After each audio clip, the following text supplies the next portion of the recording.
Hey guys, welcome to Green Bean Fiction. So in today's video we are gonna see what if abandoned Izuku fell in love with Toga Himiko. Before starting, make sure to hit that like button and subscribe if you are interested in MHA fanfictions. This story is Undying by Nartleb. Now without wasting any more time, let's dive in. It was a normal day for the residents of Japan, until a bored being grew curious, and that's how 11 particular individuals found themselves in a room resembling a movie theater. The 11 people look around in confusion, before their eyes alight on each other. Villain. All Might shouts, looking at Tamura Shigaraki. Heroes. He replies, hatred emitting from his gaze. Hand bastard. Shouts Bakugo, his hands held out in front of him. Principal Nezu says nothing, only sipping his tea as he examines the situation he's found himself in. Detective Tsukachi looks on with a tired gaze, mirrored by Aizawa, though both are ready to move at a moment's notice. Alternatively, the last 5 people are looking around in confusion. Uraraka, Todoroki, and Kirishima stand together, uncertain and wary at suddenly being transported. Toga is looking around curiously, her head tilted, though her eyes gleam with bloodlust. Inko Midoriya, at odds with everyone, is looking around in a panic, the tense atmosphere doing nothing for her nerves. Before anyone can make a move though, a voice speaks up. Pardon me. Is everyone here? No. Well, it is my first time doing something like this, so I suppose getting even half of the people I wanted is fine. It might be even more amusing. Quality over quantity and such. Everyone turns to the movie screen, where they see a tall man draped in what can only be described as galaxy robes looking at them. Bakugo, being the brash young man that he is the first to respond.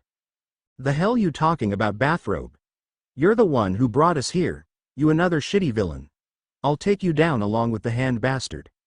The stranger chuckles. Ah yes, Bakugo Katsuki. It's interesting seeing your famously aggressive personality in person. Though perhaps I should punish you. As he looks at him in amusement, Bakugo feels a chill crawl up his spine, disappearing the moment the stranger shakes their head. No, I suppose that won't be necessary. After all, I don't want to diminish everyone's experience today. And what might you mean by that? Asks Principal Nezu, calmly taking another sip of tea. I'm glad you asked, Principal Nezu. He claps his hands and suddenly everyone is sitting, facing the screen. No matter how much they try, they can't get out, much to the consternation of Tamura and Aizawa, who are stuck next to each other. Meanwhile, Toga smiles brightly at Inko, who gives an uncertain and shaky smile back. The students are grouped together, as are the UA staff, with the detective at the front of everyone. Now, to assuage any worries, while you are here, time on your world will be frozen. Several people release relieved breaths at his reassurance. You also may be wondering where you are, why I've brought you here, and who I am. He waits for everyone to murmur or otherwise confirm his words, ignoring Bakugo's shouts of, die. It's not nearly as intimidating without his quirk to back it up. Well, to sum it up, he clears his throat. I was bored, and decided to do something that I've noticed has been popular with some of the other deities. He ignores their sudden silence with the sole exception of Tamura muttering about an endgame boss. You see, he raises a finger, you are here to watch an alternate timeline. At their confused muttering, he continues. You see, there are innumerable variations of the same event.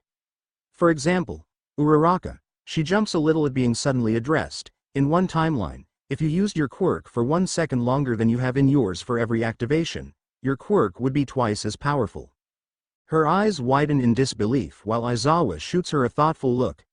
Bakugo snorts while Tamura scratches his neck in irritation. Todoroki appraises her silently, while Kirishima pats her shoulder in encouragement. In another, he continues, looking at Toga, if your parents were more understanding, you would have had a fairly normal life. She stiffens up, her eyes turning cold as everyone turns to look at her.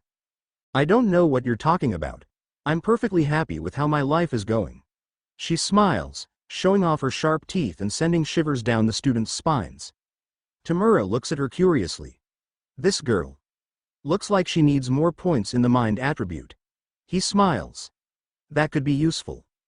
Inko raises a trembling hand, and the stranger nods for her to speak. I'm not really sure why I'm here. All Might said that the man over there, she points at Tamura who bares his teeth at her, is a villain. And those kids over there are from my son's school. I'm not really sure about this girl's situation, but this seems like hero business. She trails off questioningly, and Tsukauchi nods his head. She's right. Whatever you want us to see, I don't think we need civilians getting involved. Though we do appreciate you bringing the leader of the League of Villains to us. Tamura sneers at him, grasping the armrest, then looking down in surprise that it's still there. The man chuckles. Well, you know how I mentioned that you'll be watching an alternate timeline. They nod. Well, the focus will be, he waves his hand at the screen dramatically as a picture of a young green-haired boy appears. Izuku Midoriya. There are gasps from those on the hero's side of the law and Inko, while Tamura narrows his eyes in irritation, recognizing the brat from his failed attack on the USJ, though in the picture he looks much younger. Toga beams at the photo, thinking about how cute the kid is. She's always had a soft spot for kids, which is why she never tried to drink their blood or make them bleed. She's got to wait until they grow up enough that she can have proper fun with them. Why is my son the focus? Inko asks, looking at the photo of her little boy, overcome with nostalgia for the time before they found out he was quirkless. Though she supposed that he was just a late bloomer, given that he managed to get into UA with his strength quirk. Well, you see, for your time period, barring outside interference from other deities, young Izuku is one of the most influential people. All Might's sharp inhale is lost among the sudden cacophony of noise. Bullshit. Bakugo's shout is the loudest, but the man simply ignores them all until they calm down. Despite what any of you would like to believe, that is the truth. No matter the path he chooses, he is a focal point for the future of Japan. What do you mean? No matter his path? All Might questions with a hint of concern. He looks at him with no emotion on his face. Well, whether he chooses the path of a hero or a villain, he will be involved in Japan's most important events. The room is engulfed in stunned silence, with those closest to Izuku being the most stunned. No way, dude, Hiroshima snorts. Izuku would never be a villain. He's way too nice. Uraraka rapidly nods her head. Yeah, he's the sweetest guy any of us have ever met. The teachers and principal of UA say nothing, but their eyes are filled with doubt at the man's words. Tamura only looks on in curiosity, wondering what kind of villain the boy would be. The man shrugs. Believe what you like, but he has two paths unless he dies early. A great hero, or a great villain. All Might looks at him defiantly. Young Midoriya would never choose to be a villain. The man shrugs. Well, I was planning to focus on a single timeline, but I suppose a few seconds of another one wouldn't hurt. With that, he snaps his fingers and the screen behind him lights up. Izuku, wearing a bloodstained suit, approaches All Might, the symbol of peace. He's holding up a building, trying to prevent its collapse. He can do nothing as the green-haired boy thrusts a steel pole through his chest, blood gushing out like a fountain. He collapses to his knees, the building quickly following suit. But there are no screams, for the people inside had long since evacuated. The boy mocks the hero for failing to notice, for wasting the last moments of his life trying to save people who were already gone. They speak, their words meant only for each other. Izuku's face twists as he sneers at the hero, pulling out the pipe which is wrapped in shadow. With it, he cuts off his right arm, and the part of the building he was still supporting collapses on him. He raises his weapon for one last strike, only to be hit by the flames of Endeavor, and retreats. Endeavor, Sir Night-Eye, and Lemillion surround the fallen symbol, while in the background a dark portal opens up, taking the green-haired villain away from the devastation. Everyone looks on in shock, their jaws hanging open. Even Tamura, who's wanted All Might dead for as long as he can remember, can't smile after witnessing the event. What happened? All Might asks, his throat dry. Nobody can blame him. After all, he just saw one of the most kind-hearted people he's ever known brutally murder him while surrounded by a burning and destroyed city. The man shrugs while looking at the crying Inko in pity. He went the path of a villain. The students are speechless, especially Bakugo, who's known the green the longest. He can't even fathom what could have made him turn out like that. Tsukauchi raises a hand. As far as I can tell, most of the people here have something to do with the boy in question. But I only met him once, so why am I and this girl here? Well, She's also a major player in his life, so I wanted to see her reaction as well. Though I suppose she hasn't met him yet in your timeline, he waves the issue off. As for you, that's mainly in case anyone has any questions regarding similarities between your universe and the one you'll be watching. Keeping people honest, you know. He chuckles. Now, the man continues, not every timeline is like the one I showed, many of them are actually quite nice. But I'm unsure of the one we're going to watch. After all, I wouldn't want to have any risk of a spoiler. So, he grins, my name is Soch, a deity of chaos. And it's time for the show to begin. My twin sister, Izumi, and I are watching one of our favorite videos online. It's the video of the #1 hero's debut. The one where All Might saved 100 people in 10 minutes. It ends with his signature smile and catchphrase, and the two of us shout it out with him. I am here. The two of us beam at each other, and Izumi easily uses her quirk to levitate our All Might action figures to us. We raise them as far as we can, and shout our goals to the roof. We will be the twin heroes of justice. Our power will make all the villains quake in fear. We shout our names for all to hear. Midokaneshsu, green telekinesis. Midamito, green might. Our voices overlap as we voice our team name. Miduyum, green dream. We laugh together, talking about what my quirk might be. It's got to be something impressive if it's taking longer to manifest than Izumi's. We're twins after all.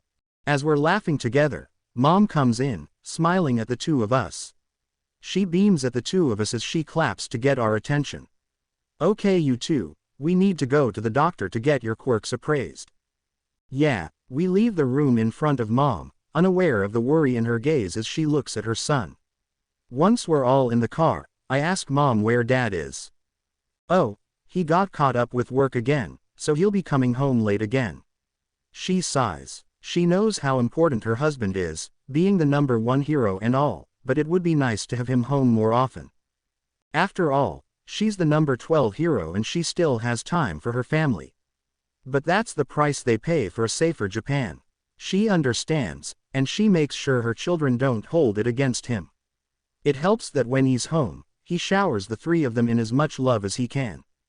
The entire ride to the doctor, the car was filled with the two children geeking out over heroes and quirks. Whenever Inko Yagi hears her kids praising All Might, their father, as the best hero, she can't help but feel a surge of pride in her chest. Even without knowing that their parents are both heroes, the two admire them. But she did wish that they talked about her hero identity, cufflink, more often. She shakes her head free of those thoughts by the time they all arrive at the doctor. The person seeing them is a bald man with big green goggles with a yellow rim. But what hair he lacks on his head, he more than makes up for with his bushy mustache. I watch him as he uses a small device and wraps it around my sister's wrist. As he does, he explains. This device will analyze a person's quirk, telling us how strong it might be. Of course it is only a rough estimate, given that quirks can be trained the same as any kind of muscle. After he's done with his explanation, the device beeps. Taking it off, he looks at the screen and exclaims in shock. Unbelievable. Without training it, your quirk will be on the level of the top pros. Do you have any idea what your quirk will develop into? Suddenly shy, but proud at the praise, Izumi gives a confident nod.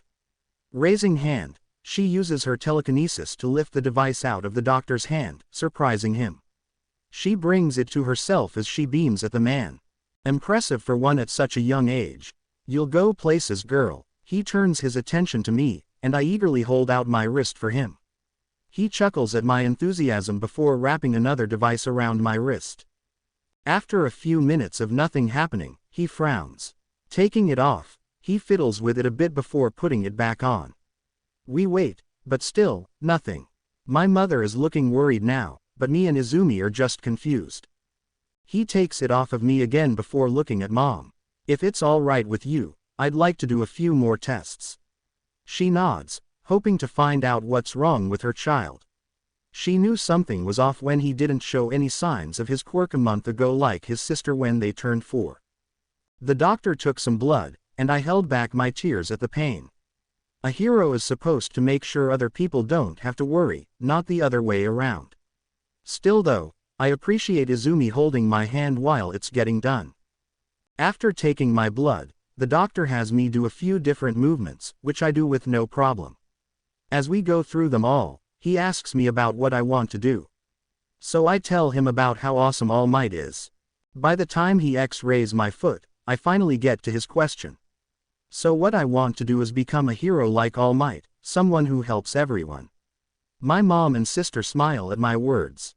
Looking up from the X-ray, the doctor's words erase all the smiles in the room. Sorry kid, it's not gonna happen. The only sound anyone can hear is the clatter my All Might action figure makes as it falls to the floor. We all stare at the doctor in shock, the silence seeming to permeate our entire beings. It's Mom that manages to break free of it first. Oh dear, so there is something wrong with him. Most of the other kids in his kindergarten class have already shown signs of their quirks. Including his sister. She shoots a reassuring smile at Izumi, who looks mad at the doctor's words. But it quickly turns to shock, and then pity, as he speaks. I'm afraid that your son is quirkless.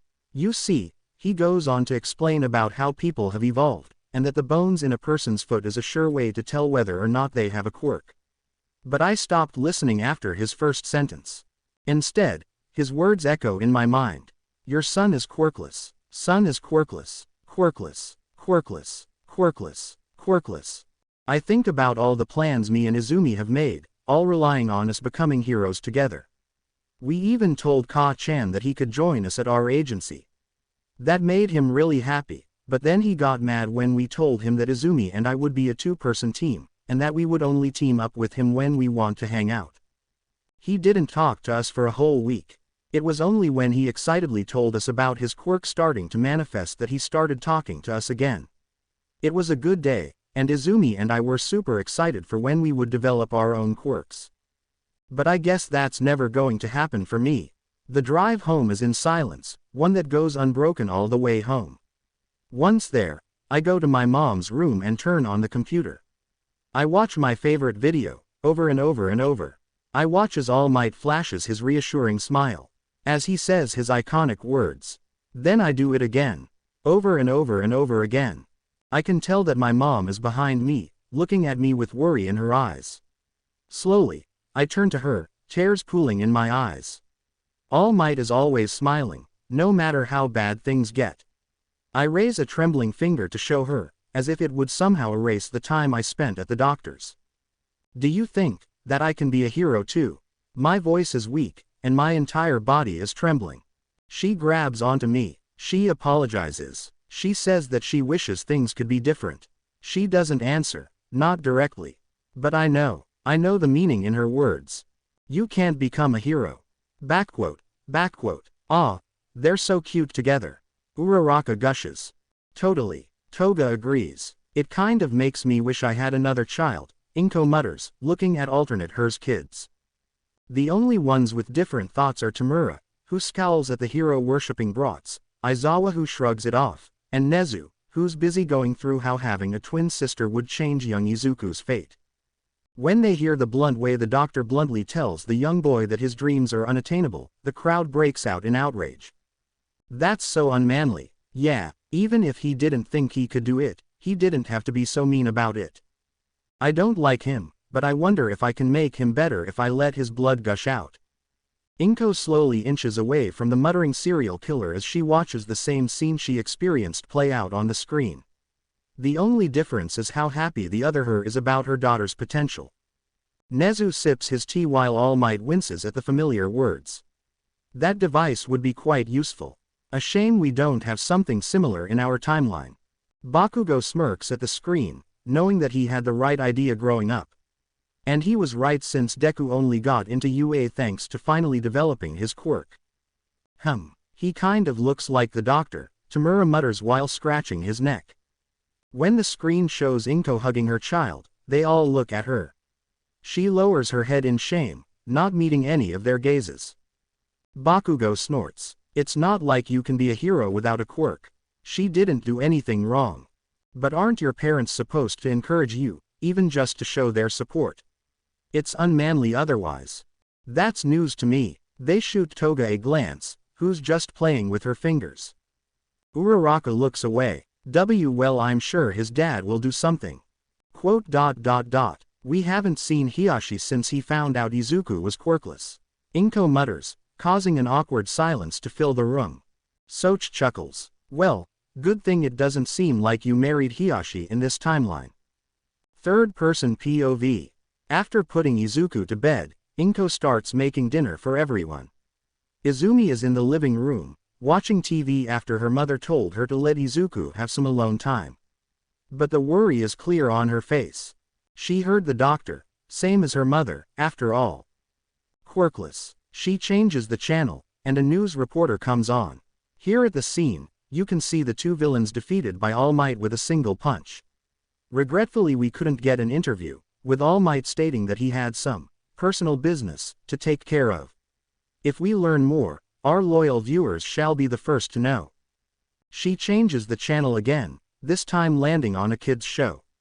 It's bright, it's colorful, and it's exactly the kind of thing that you simply turn your mind off to watch. Which is what Izumi needs right now. She watches the show, listening to the noises her mom makes in the kitchen. It's only after 10 minutes into the show that Izumi realizes what the show is about.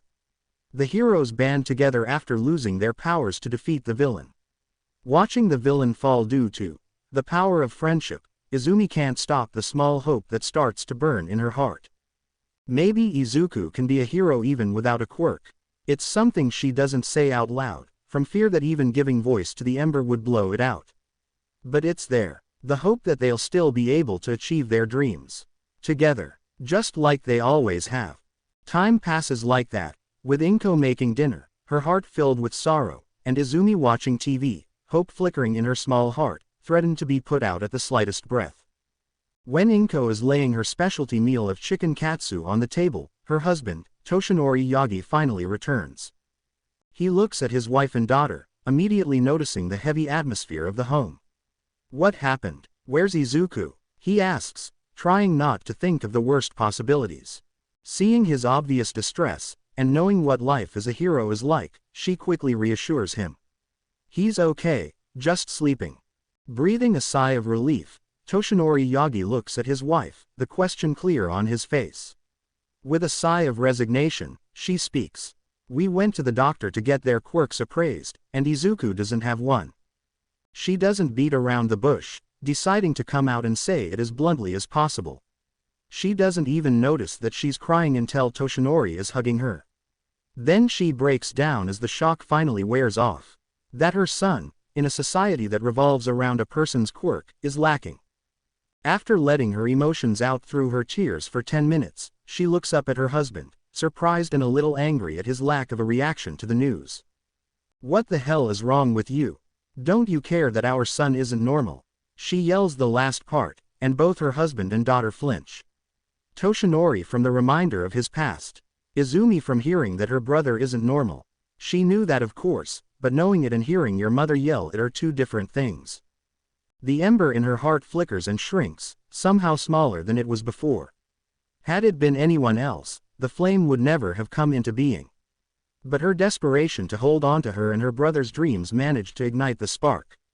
Now she must desperately try to maintain it. Toshinori shoots a glance at his daughter's wide eyes before leaning into his wife and whispering in her ear. I promise that I'll explain later, but for now we need to act normal. I don't want Izumi to worry. She glares at him as he clears his throat and speaks in an overly cheerful voice. So, what about Izumi? Did you get her quirk appraised as well? Glancing at her daughter, Inko's eyes soften before a mischievous gleam appears.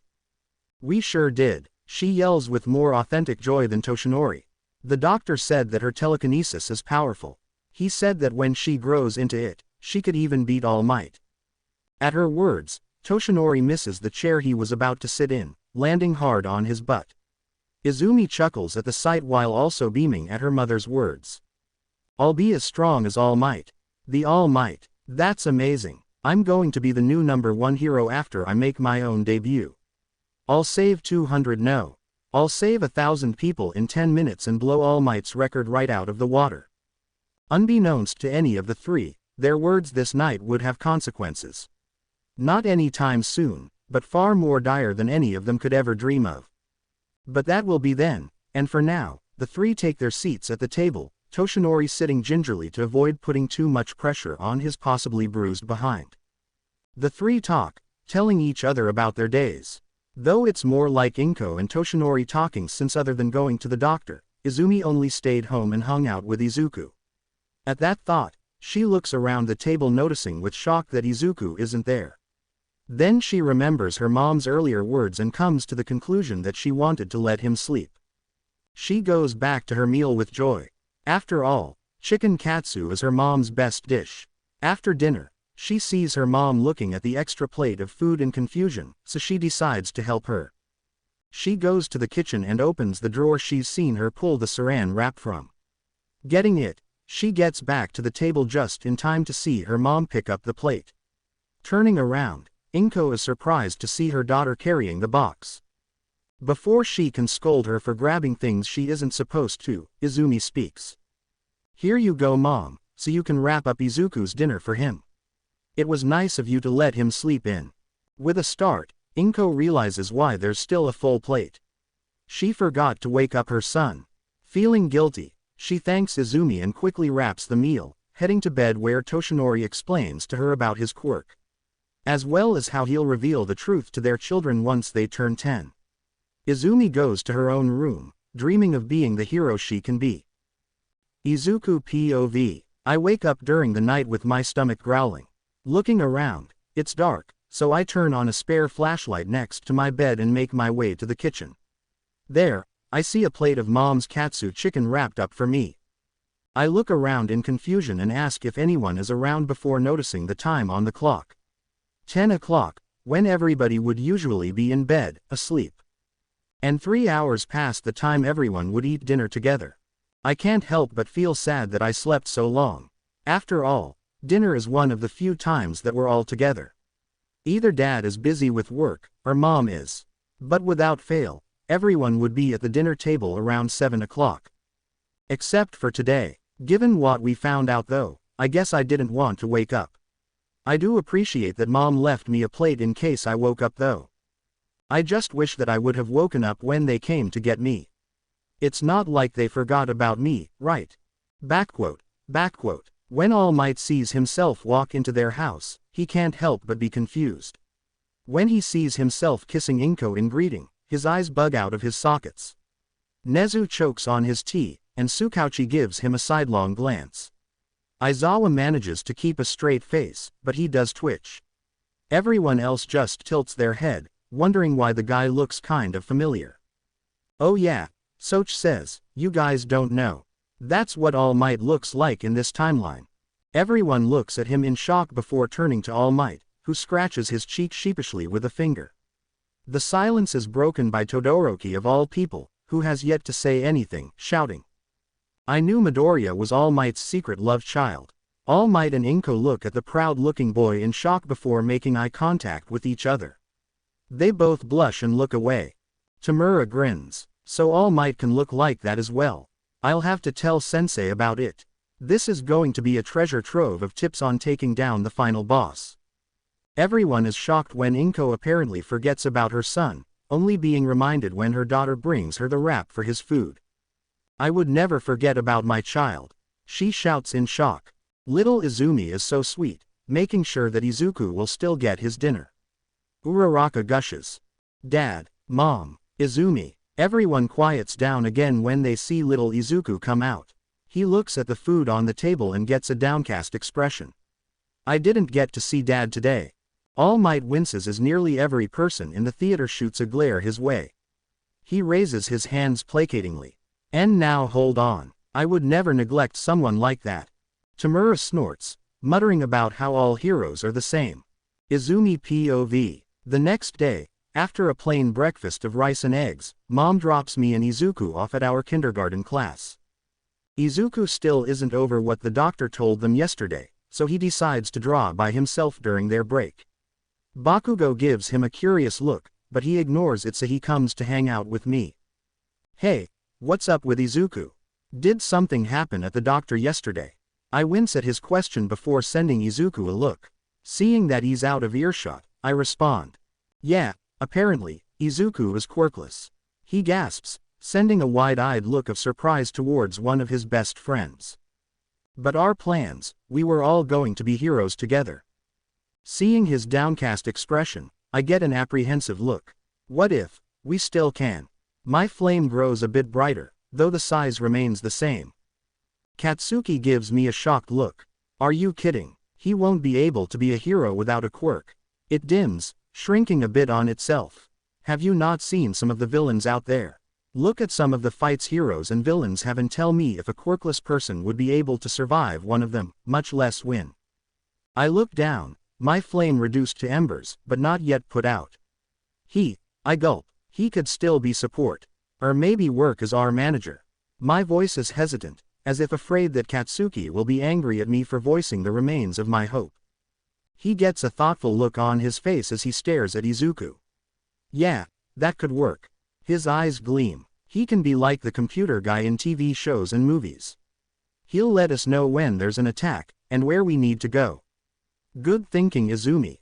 I smile at the praise, a warm feeling flowing through my chest. We can still be together.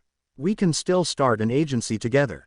Even if Izuku isn't a hero like us, we can still achieve our dreams together. I can't believe that I thought that before. A few weeks after my brother was diagnosed as quirkless, I find him writing something down in a notebook as he watches a hero fight on TV.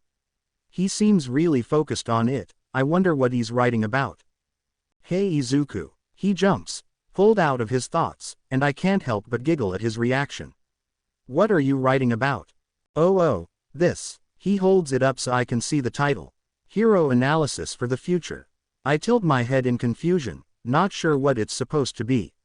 He seems kind of hesitant to tell me too. Well, I thought that I should study how people's quirks work. If I'm going to be a hero without a quirk, then I'll need to know a lot about how they work. I blink at him, failing to process what he said. Be a hero. But he can't, he's quirkless. He'd die the first time he fought a villain. I don't say that out loud though, instead giving him a tense smile. Okay. I go to my room, my mind in turmoil about what he said.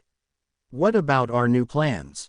You're going to support me and Bakugo when we become heroes. You can't fight someone who can just open a hole in the ground underneath you. Next time I see Katsuki, I'll need to tell him about what Izuku said. What? He still wants to be a hero. Even without a quirk. The next time we can talk to each other is the next day at school, and Katsuki's reaction is as loud as I thought it would be. After he got his quirk, he's been getting more excitable.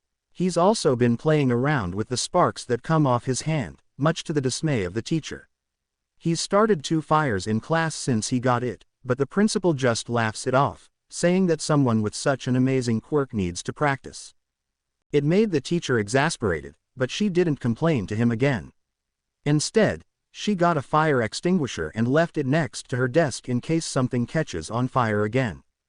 And seeing how Katsuki's hands are sparking so much from his anger, I guess that she'll be needing it today. He can't be a hero without a quirk. He'll die. I know, but what are we supposed to do? I thought that he gave up on being a hero since he hasn't mentioned it since he was diagnosed. He gets a thoughtful look on his face as he looks at where Izuku is drawing. He's been doing that a lot lately. After the other kids found out that he was quirkless, they started to ignore him. Seeming to get an idea after seeing him, Katsuki looks back at me in excitement. I know. We'll ignore him until he gives up. Then he'll see that he should be supporting us instead of doing something so dangerous. I don't think that will work, and I tell him that. But by the time the break ends, he's convinced me that it's a good idea. I just hope that I don't regret going along with it. I turn 5 today, so Mom and Dad are taking me to Universal Studios Japan.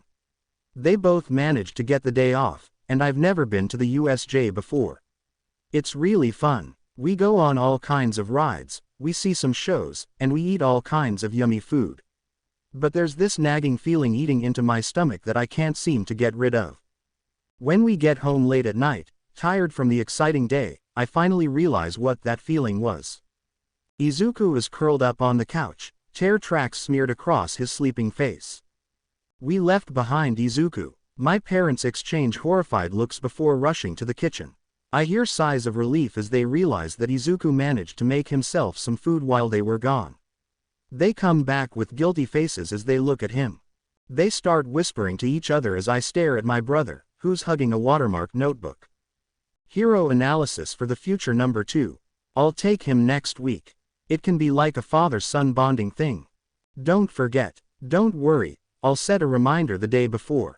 Seeming to have finished their whispered conversation, Dad picks Izuku up and takes him to his room, not noticing the notebook that falls from his arms. I pick it up and follow, putting it on his desk before leaving for bed with guilt gnawing my stomach. Katsuki hid Izuku. The 3 of us and 2 of Katsuki's friends were walking on a log bridge, marching to a tune he made up for our future agency, when he tripped and fell in the stream.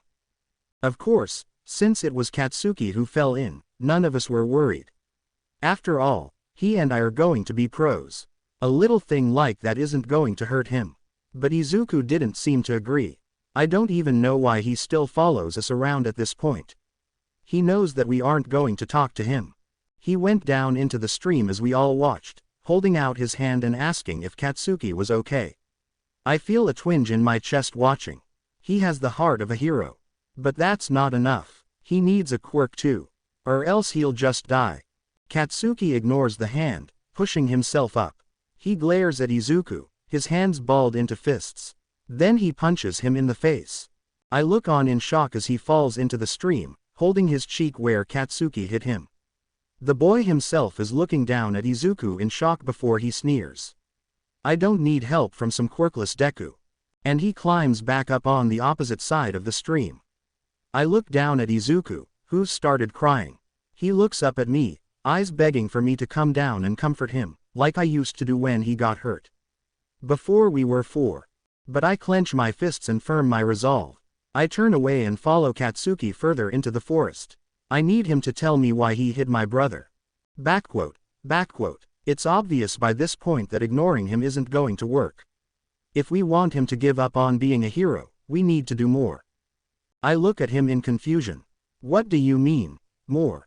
He takes a breath. We need to bully him. Show him that he can't stand up to people with quirks. Once he understands that a quirkless person can't beat someone who has one, he'll give up. I look at him uncertainly. I don't know, that seems like it's going a bit too far. He looks me in the eyes. You think I want to do this? It's for his own good. As his sister, do you really want to see him get killed trying to fight someone like you, who has powerful telekinesis? Or someone like Death Arms, with super strength? I hesitate, my mind envisioning what he's saying with great clarity. I see Izuku, running at a villain. I see the villain waves his hand and Izuku shooting up into the sky. I see him fall. I see him. I shake my head to get rid of the sight. I look at Katsuki. Okay, let's do it. The embers of hope in my heart have long gone out. Ah, Kid Bakugo is so cute. I wonder what happened. He glares at Uraraka. Screw you, round face. Kirishima chuckles. Come on Baku bro, don't be like that. We were all kids once. And look at you now, all manly.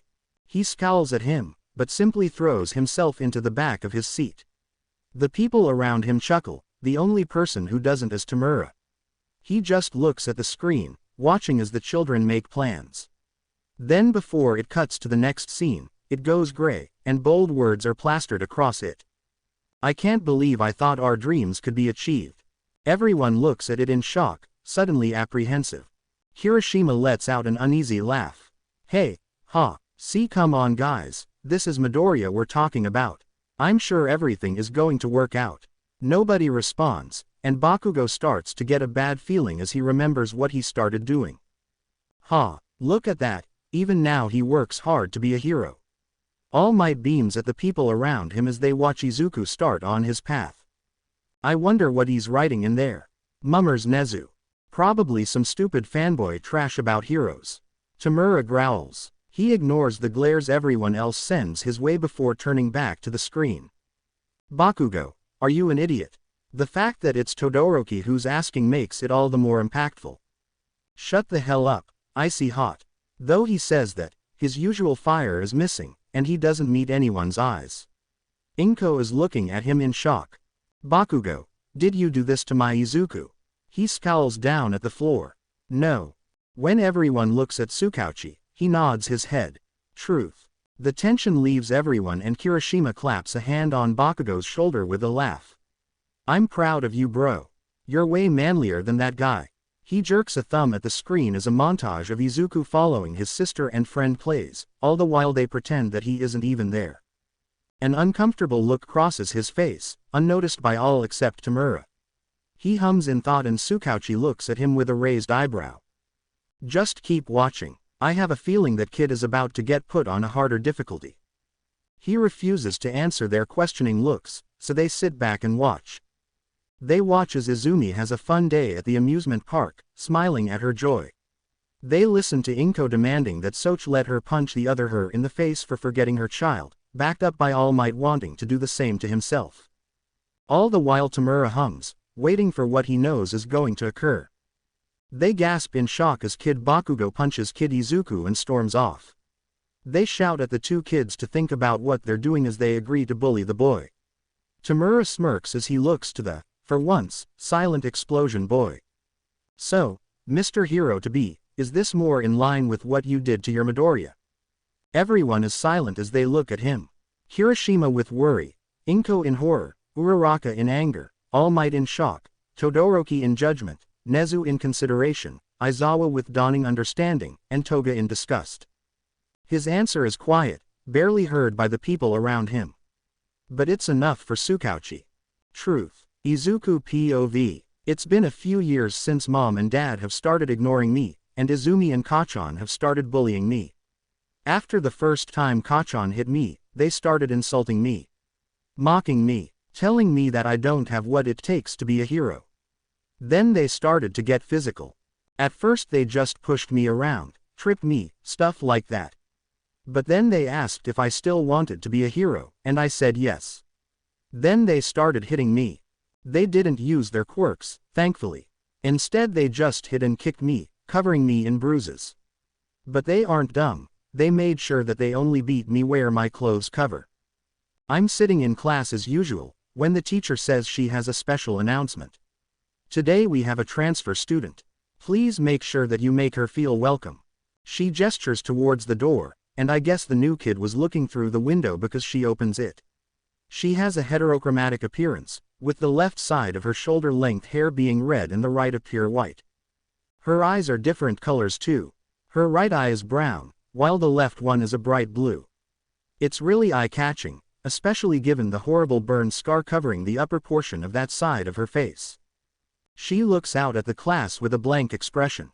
It's not until the teacher tells her to introduce herself that she does. Shoko Todoroki. My quirk lets me use ice from my right side and fire from my left. I don't use my fire for personal reasons. Don't ask about them, or my scar.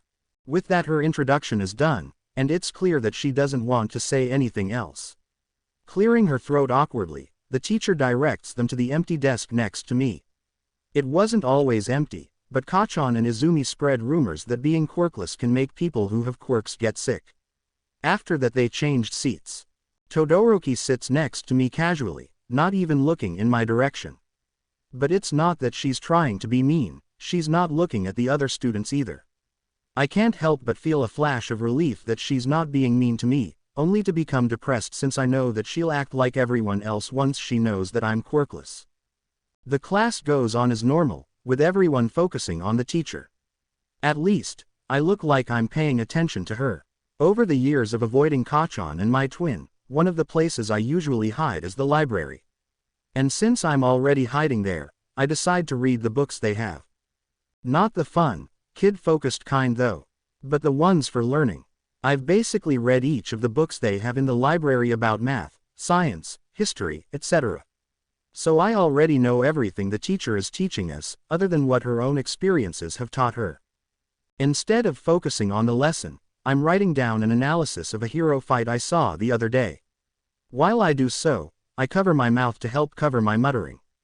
If I do that, then the sound doesn't leak out too much, so nobody realizes that I'm not listening to the teacher. But I forget that now I have someone sitting next to me. When lunch rolls around, I quickly pack up my stuff and rush to the cafeteria, unaware of the eyes watching me. Luckily Kachan and Izumi seem to be more interested in the new girl than me at the moment, so I manage to get my food and go behind the school without any hassle. I sit down and eat, using the almighty spork to shovel the rice and vegetables into my mouth quickly.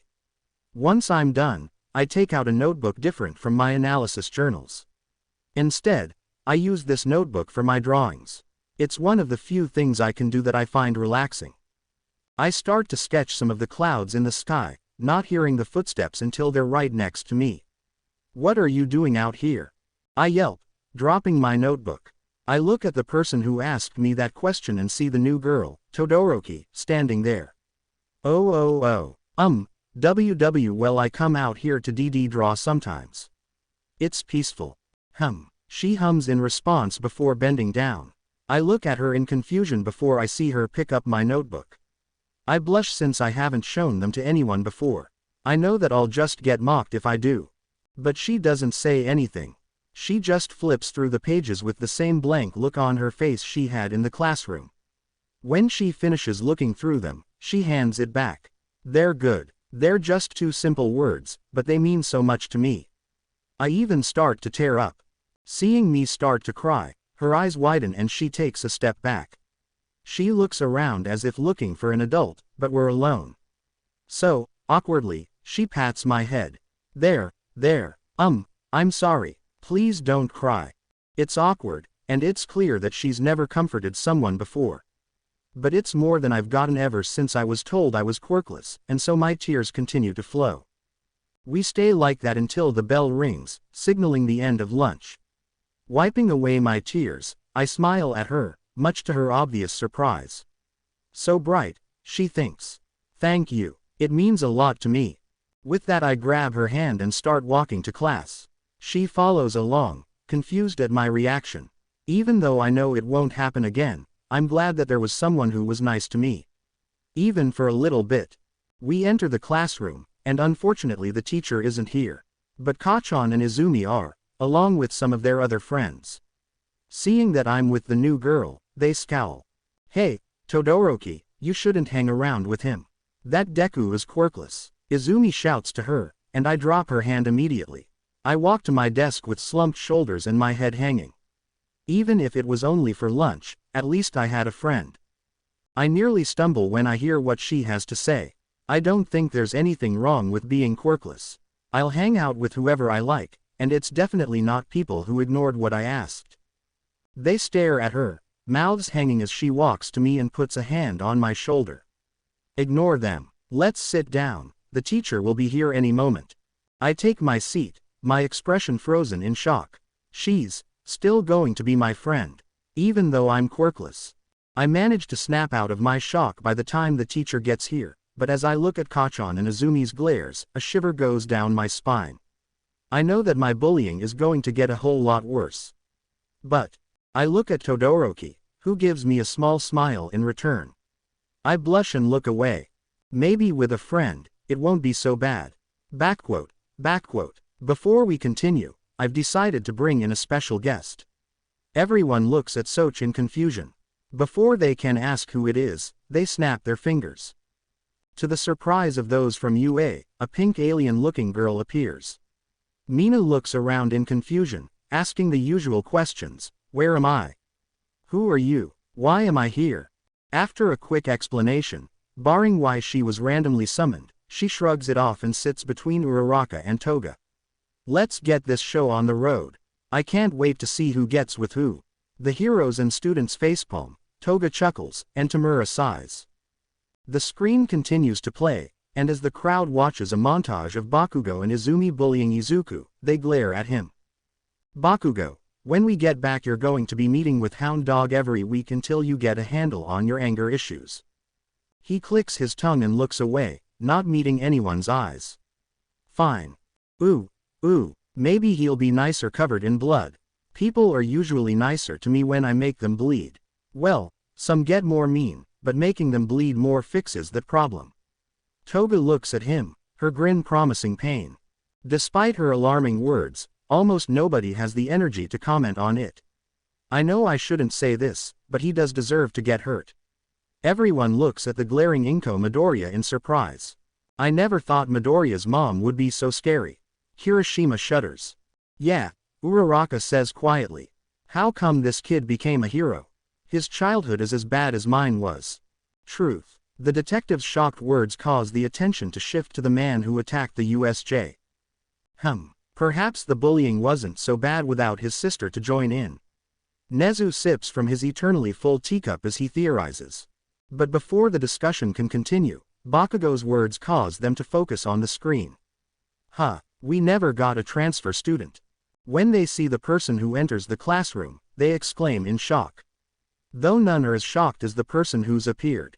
I'm a girl. Shaking his head, he raises a hand to cover his scar.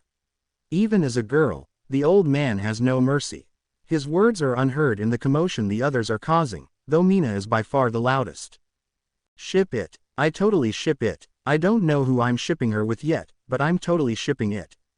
Soak's snort of amusement quiets them down. If a simple gender change is enough to throw all of you into a fit, you definitely won't last the entire film. They quiet down and try to calm themselves at his words. Instead they watch as they see Midoriya eat, then draw. The angle shifts when Todoroki leafs through it, and they can't help but admire the artwork. He's so talented. I never knew young Midoriya could draw so well. And he looks like he's only 8 years old. All Might can't help but think about how much he really knows about his successor, realizing that he doesn't really have a grasp of his personal life. I knew, since I made his hero outfit when he got into UA. He's actually the one who drew it. They look at Inko in surprise. It seems like their Midoriya has a few tricks hidden away. I'm more curious as to what he's written in his hero analysis notebooks. He doesn't know why, but Nezu has a bad feeling about those. His words go ignored as they watch the touching scene of female Todoroki standing up to Izumi and Bakugo for Midoriya, punctuated by Mina's squeals of shipping them. Their Todoroki blushes at all the praise they heap on him for his counterpart's character, unaware of his true thoughts. Honestly, there are times I wish I was quirkless. It would be better than having my old man's quirk at least. All Might POV. I wake up in a hospital room coughing. I look around in a panic. How did I get here? More importantly, why am I here? I'm All Might. The symbol of peace doesn't lose, he can't lose. I finally calm down enough that I can take notice of my sidekick, Sir Night-Eye, also known as Mirai Sasaki. A good kid, and a powerful quirk. He can look into the future of someone he touches for, I think it was an hour. Useful in a fight, or when trying to find out a villain's plan, though being limited to once a day does mean that he needs to be more careful than most heroes. Seeing me try to sit up, he scrambles to his feet. All Might, stay down. You're seriously injured. I blink at him blankly. Injured? What are you talking about? As the symbol of peace I can't be injured. That's what reassures the population, as well as strikes fear into villains. He gets an uncomfortable look on his face, and I'm about to ask him what's wrong when I start coughing again, covering my mouth with my hand. Damn, did I get sick or something? I hope I didn't collapse in front of the kids, I wouldn't want them to worry. Now that my coughing fit has passed, I can question my sidekick more thoroughly.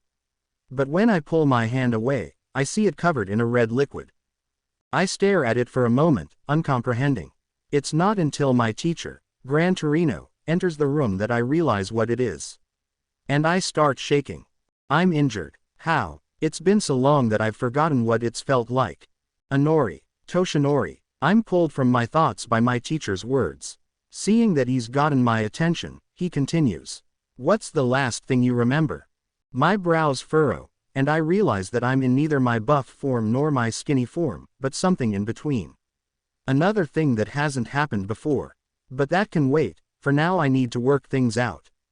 Well, I was patrolling the city when I heard a scream. I approached and saved a young woman from a villain. After the police came I took my leave. I was on the edge of the city when I felt something hit me. I trail off as my memories start to piece themselves back together. My eyes widen in terror. All for One. I was attacked by All for One. One for All flares up, reacting to my emotions. I'm filled with the feeling of power, but there's something else now as well. I'm filled with intense pain and I cough up more blood. One for all starts to recede, and most of the pain goes with it. What happened? I groan out. Teacher sighs as the sound of rapid tapping comes from the hallway. I'll let Chio explain your injuries. The door slams open, and there stands recovery girl. I can't help but let out a sigh of relief. No matter what type of injury a person has, she's able to fix it. I'm sure I'll be back up on my feet in no time. I stare at her in open-mouthed horror. See, can you say that again? I must have misheard you. She sighs. Your stomach is basically destroyed, and you've lost half of your respiratory system. I'm sorry to say, but you can't continue as All Might, Yagi. I'm shocked into silence, broken quickly by my teacher and sidekick speaking up. You don't have to worry, Toshinori. You've done your duty as All Might. You managed to defeat All for One. You've made Nana proud, so you can retire. Why yes, All Might. You can focus on finding your successor. You've defeated the greatest threat to peace that the world has ever seen. So now you can focus on passing on your legacy. If you like, I could construct a list of potential applicants. Mirai adjusts his glasses nervously. A splendid idea. A high-pitched voice comes from the door, drawing everyone's attention. Am I a rat? Am I a bear? Who knows? The principal of UA High School steps into the room, closing it behind him. UA has a plethora of students who you've inspired to become heroes. If you like, you can come and observe them so you can make the best choice on who to pass your quirk onto. My head is reeling. All for One is dead. I killed him. Yes, my memories of the fight are finally coming back to me. I crushed his head, but in his last moments he managed to use one of his stolen quirks to blast my side. But giving up being a hero, finding a successor, no. The sudden silence in the room is oppressive, but I continue on. I won't be retiring. The world still needs the symbol of peace. Don't be ridiculous, Toshinori. Teacher is the first to object, but I know the others won't be far behind. Did you not listen to Chio when she told you your injuries? You'll be lucky if you live another 10 years living as a civilian, much less if you force yourself to continue harrowing. Just retire now that Nana can rest in peace. It's not too bad, except when people make personal requests. He mutters that last part to himself. I understand where he's coming from, but I shake my head. I won't retire. The world needs the symbol of peace. At least until I can find my successor and pass on my power. And how long will that take, All Might? My sidekick asks. My thoughts turn to my son, and the plan I'd originally made for him. But even with One for All, will he be able to stand strong against villains? It's only a matter of time before another symbol of evil appears. If I give him my quirk when he turns 10 like I'd originally planned, will he be able to become the next symbol of peace? I was so sure of my idea when I first told Inko about it back when he and Izumi were 4. But back then I thought that, as the 9th bearer, One for All would be strong enough to keep him safe from any kind of harm. But if even I obtained such a debilitating injury even after such a long career. I shake my head free of my thoughts. I can think on it another time. For now, I turn my attention to Mirai. It will take as long as it takes. But the world cannot go without a symbol of peace. So long as villains never rest, neither shall I. That would sound more convincing if you didn't throw up a waterfall of blood after you finished talking. Nezu comments. All Might. Mirai looks at me with eyes full of resolve. You need to retire. Please. Work on finding a successor, someone who will become the next symbol of peace. But do it from the safety of retirement. My brows furrow. He's never insisted on something so insistently before. No. He was much more insistent when he asked to become my sidekick. But nowadays he's only this persistent when. Suddenly, I know, you used your quirk on me. He flinches, confirming my words. He looks hesitant, but after a sigh reveals what he saw. Within the next 7 years, you'll be killed by a dangerous villain. Oh, I question. Within 7 years, that's quite a timeframe for someone who can see the future. He frowns. Looking so far isn't easy. And there's something wrong with what I'm seeing. Oh, before I was just going to brush off his words. After all, I can't stop being a hero just because of something that will happen in 7 years. But this is the first time Mirai has ever sounded unsure of his quirk. Normally, he slowly says, "My quirk shows me the future as a type of real. I watch what happens around them in a third-person perspective, along with the choices they make." But this time, he trails off with a concerned frown. "This time, when I looked into the future, it shattered." Silence. Nobody understands what he means, but we know by his tone that it's serious. "It shouldn't be possible. Everything I've seen with my quirk is 100% accurate. But in 5 years, everything becomes jumbled. My foresight can't determine what will happen, nor what leads to the choices that get made." He looks me in the eyes, and I shiver. They're desperate, panicked. "All I know is that whatever is happening, it will end in your death." Backquote. Soch claps, startling everyone as the screen goes black. "Okay everyone, sorry about this, but this scene contains far too much sensitive information for all of you to know about. At least to the point where your reactions will give away certain parts of the narrative, as well as giving each side too many advantages back in your world. So I think that I'll just keep things quiet until the next scene." He listens as everyone boos him and demands he lets them see it. He taps his chin in thought before raising a finger. I suppose a few of you can watch it. But I'll leave it up to the person this scene features to decide on who." With that his finger falls, pointing to All Might. Me. He's shocked that he's being featured in what they're seeing, but since he's young Midoriya's father in this universe, he supposes that it makes sense. "Indeed, it has to do with your condition." Soch taps his side with a knowing look. All Might panics at the thought of having his weakness suddenly revealed, but he continues before he can say anything. "Of course, it's up to you who can stay. But since it also concerns Mr. Gamer, he'll be allowed to stay and watch as well. Not like it's nothing he doesn't already know." All Might sighs while Tamura raises an eyebrow. "This basically confirms that All for One is alive in our world. As such, I should allow those who know to watch." "Very well then. Principal Nezu and Tsukauchi are who I'd like to watch it with me." And Aizawa. All Might had honestly forgotten the man was there. He doesn't know about his quirk, but he does know about his injury. Soch nods, and all the students and Inko disappear despite their protests. "Very well then, let's wait." At Soch's questioning look, All Might points at Toga. "Should this young girl not be sent away as well?" "Nope." Soch shrugs. "Like I said earlier, this scene could provide too much of an advantage to one side. But Toga doesn't take sides. For her, it's family or murder. Plus, the heroes here already outnumber the villains. Having a 4-to-1 advantage for this is simply too much.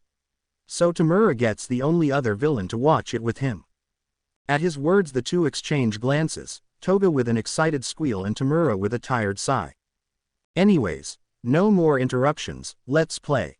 Nobody says anything as they watch All Might in the hospital, each lost in their own thoughts. Maybe Night Eye's quirk is getting static from us watching this world. Soch mutters, low enough that nobody else can hear. It's unlikely, but he doesn't know what else it could be. That could prove interesting. Todoroki POV. Izuku's bullying has gotten worse apparently, but whenever I'm around Izumi, Bakugo, and the other kids leave him alone. I think they're probably scared of me getting my dad involved. But after all the hell he's put me through, I know that he'd probably encourage them to do worse. Either to toughen me up, or because Izuku is making me weak. Either way, me and Izuku will be dealing with them ourselves. But before we get to that point, we have to get through our last few weeks of elementary school. But since we're both confident in passing our final exams, we're just hanging out at the park. He's also showing me something he hasn't shown anyone else apparently. "You promise you won't make fun of me, or laugh, or stop being my friend?" I sigh in exasperation. "I promise I'm not going to make fun of you, laugh, or stop being your friend." He opens his mouth but I continue, knowing what he's going to ask next. "Nor am I going to tell anyone else what you're going to show me." He lets out a breath. Okay then. If you're sure." At my nod, he finally pulls from his backpack a notebook.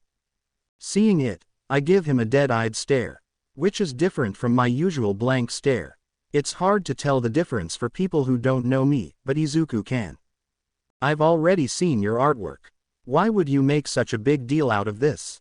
My eyes widen fractionally and I take a small step back. Don't tell me you're drawing something lewd. Huh. His mouth hangs open in shocked silence. Which just confirms my theory. My mom warned me that all boys were interested in things like that, but she said that I wouldn't have to worry about it until middle school at the earliest. But you have always been ahead of everyone else in academics. I guess it makes sense that you're ahead of them here too. Wait, he shouts to stop my muttering. It's an odd habit I picked up from him after spending so much time together. Though I can't mutter nearly as fast as he can. Sometimes I wonder if he mutters enough to fill an entire book. It's not my artwork. He takes a deep breath. It's one of my other notebooks. You know, the ones that make Izumi and Kachan get angrier whenever they see them. Todoroki scowls at the reminder. Yeah, though you won't let me, she trails off as she realizes what's going on. You're going to show them to me. He nods, his nerves acting up. Why yes, I am. You know that I like analyzing quirks and writing them down in these. How could I not? What with Izumi and Bakugo spreading around how creepy Izuku is for doing that. At my nod, he takes another breath. Well, my notes may be a bit more detailed than anyone knows. He holds it out to me after a moment's hesitation, the title proclaiming it to be Hero Analysis for the Future, number 10. I open it up to a random page and see a detailed picture of a woman with bunny ears in a leotard. Seeing my judgmental stare, he flushes and tries to assure me that the person in the book is actually a popular up-and-coming hero. I decide to hold off on punishing him until after I've read what he's written. Name: Mirko. Quirk: rabbit. Enhanced physique and animal traits. Prefers to use her legs when fighting. Speed, strength, stamina, and flexibility are far above most heroes. Likely to enter top 10 quickly.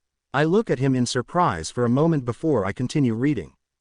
Master of hand-to-hand, can hear smallest sound from great distances, possibly had fighting experience before becoming a hero.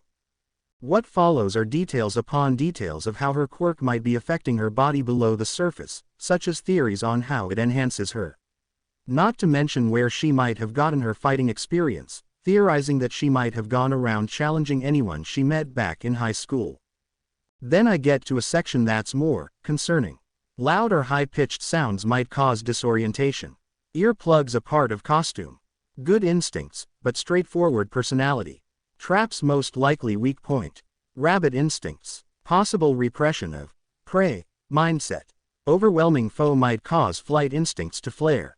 I look at him, my best and only friend, in confusion. He waves his hands in front of him as he assures me that his notebook shouldn't concern me. I just really like analyzing heroes. When I do, I can't help but think about who they are, and what kind of situations they might get into.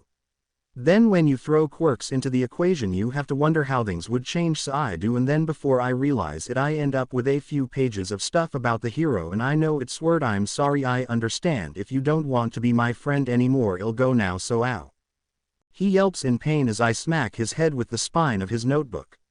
You were panic muttering again.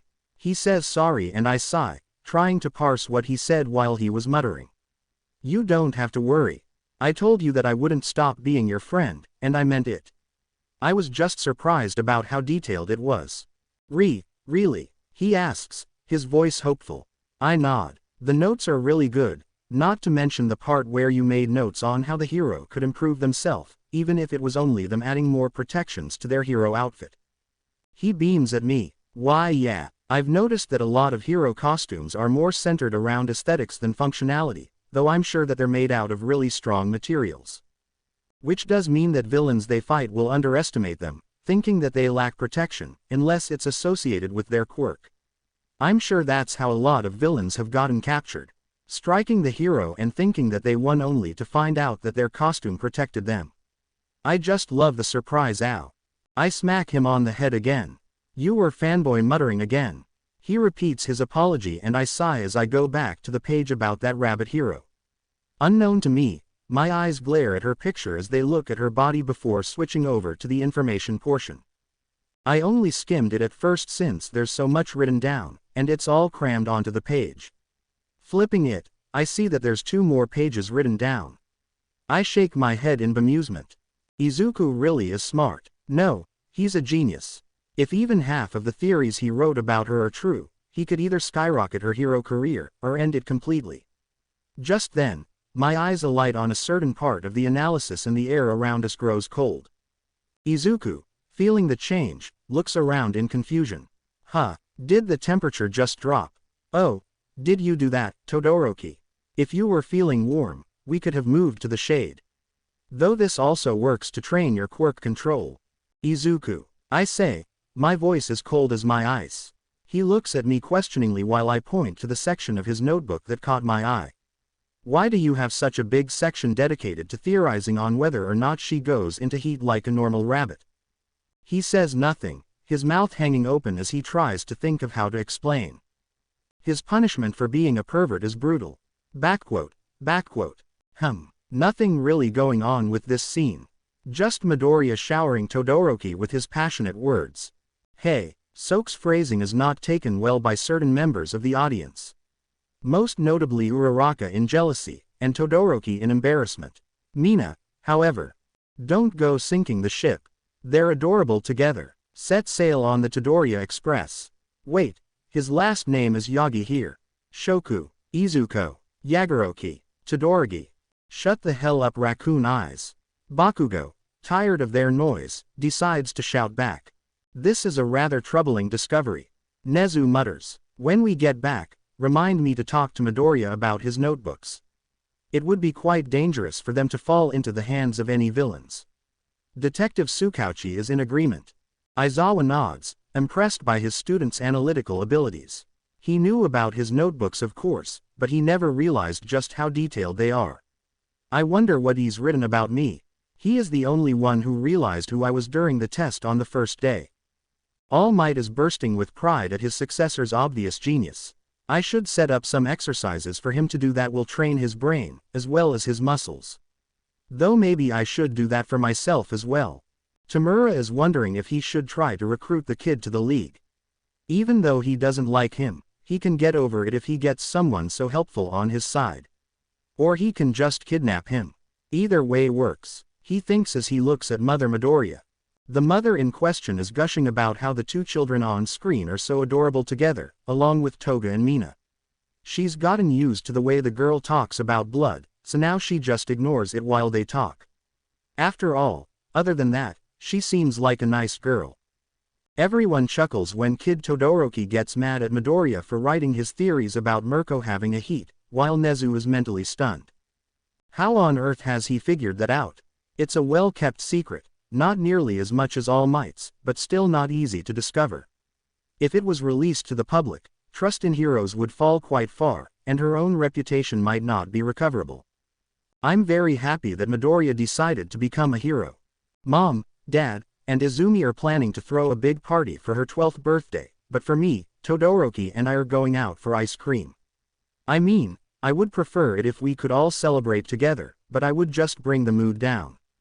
Though I'm sure Izumi and her friends would enjoy beating me up.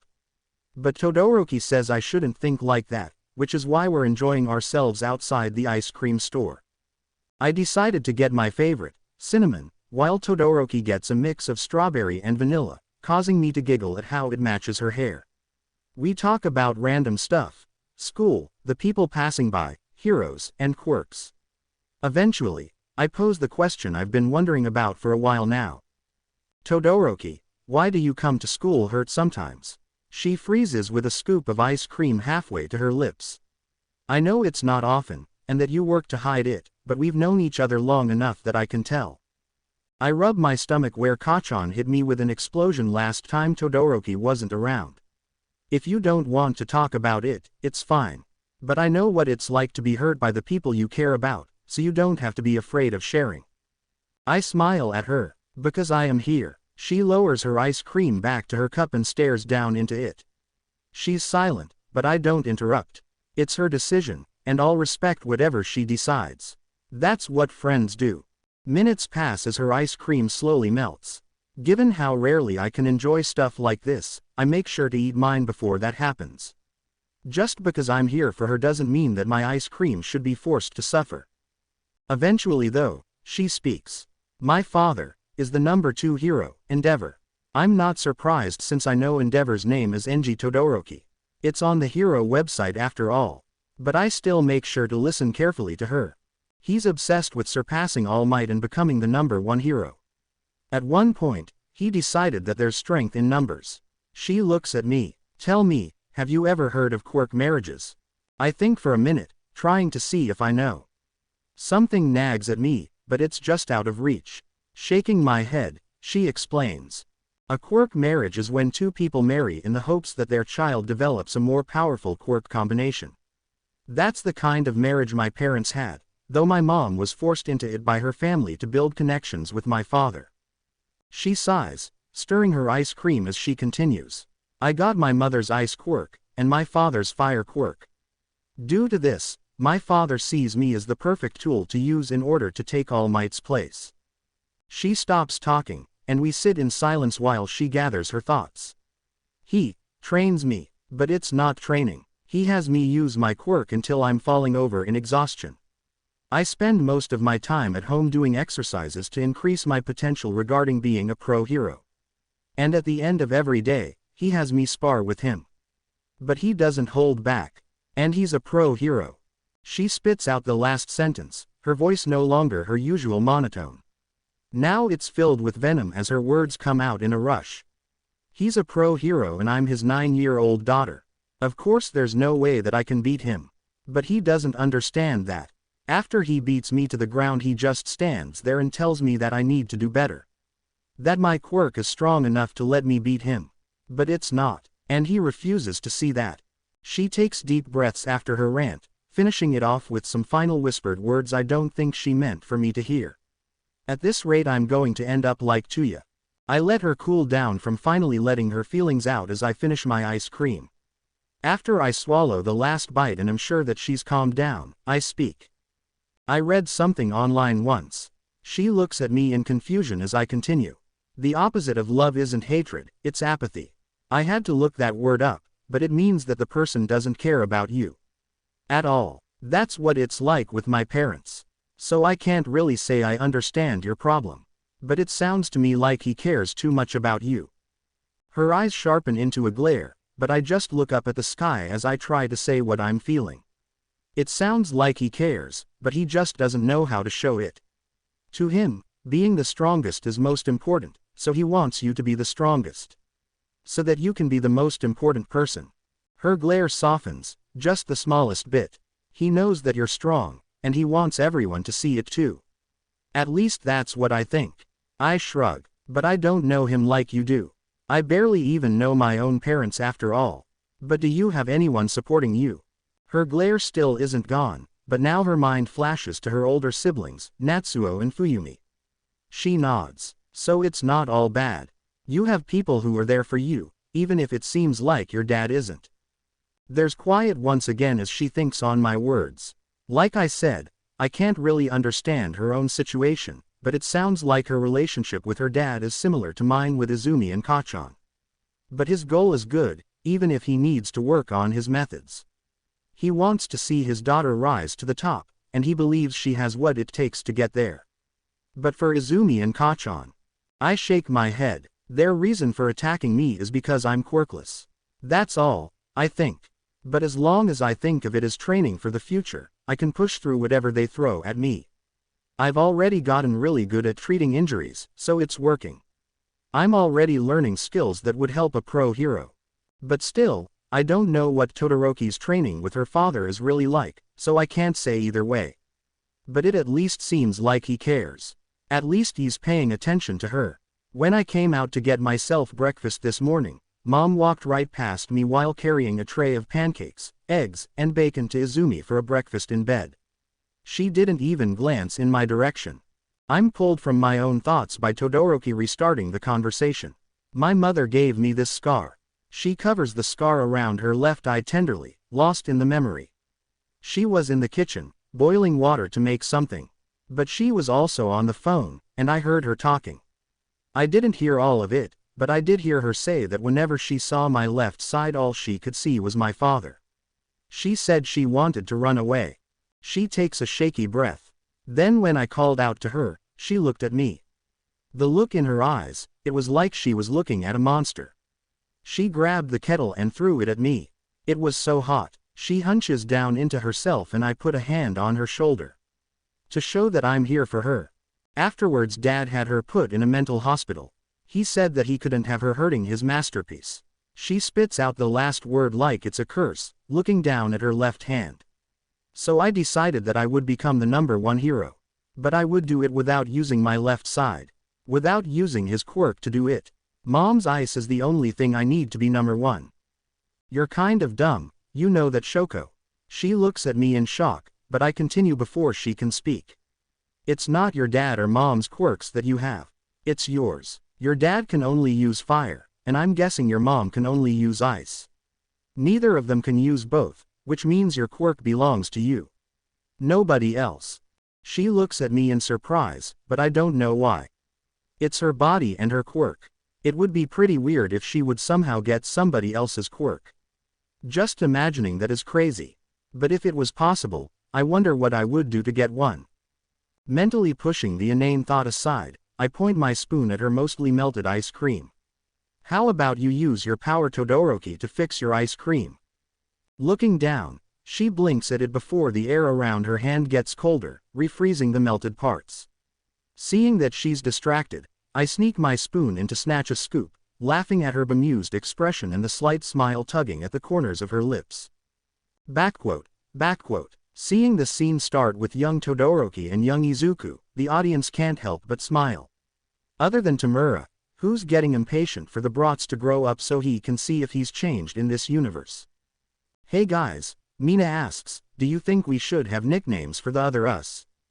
Uraraka taps her chin. I don't think so. I mean, we know we're talking about our counterparts, and there aren't a lot of us here anyways. Toga bounces in her seat with her hand raised.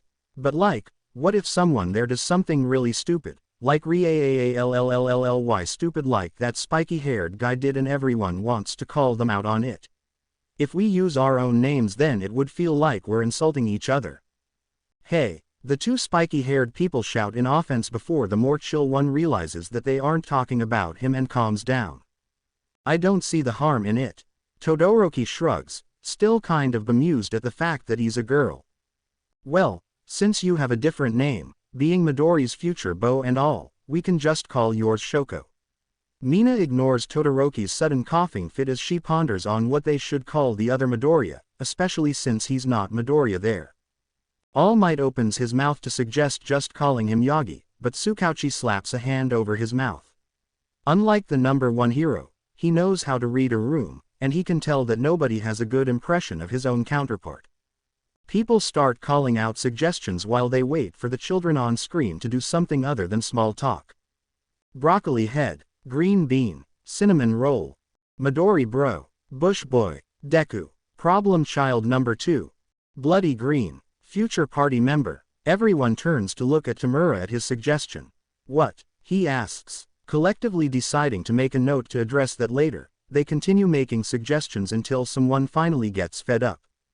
Let's just stick with Midori since he isn't here anyways. Plus it still fits his green hair. Everyone nods in acceptance just as Midori asks Shoko a question.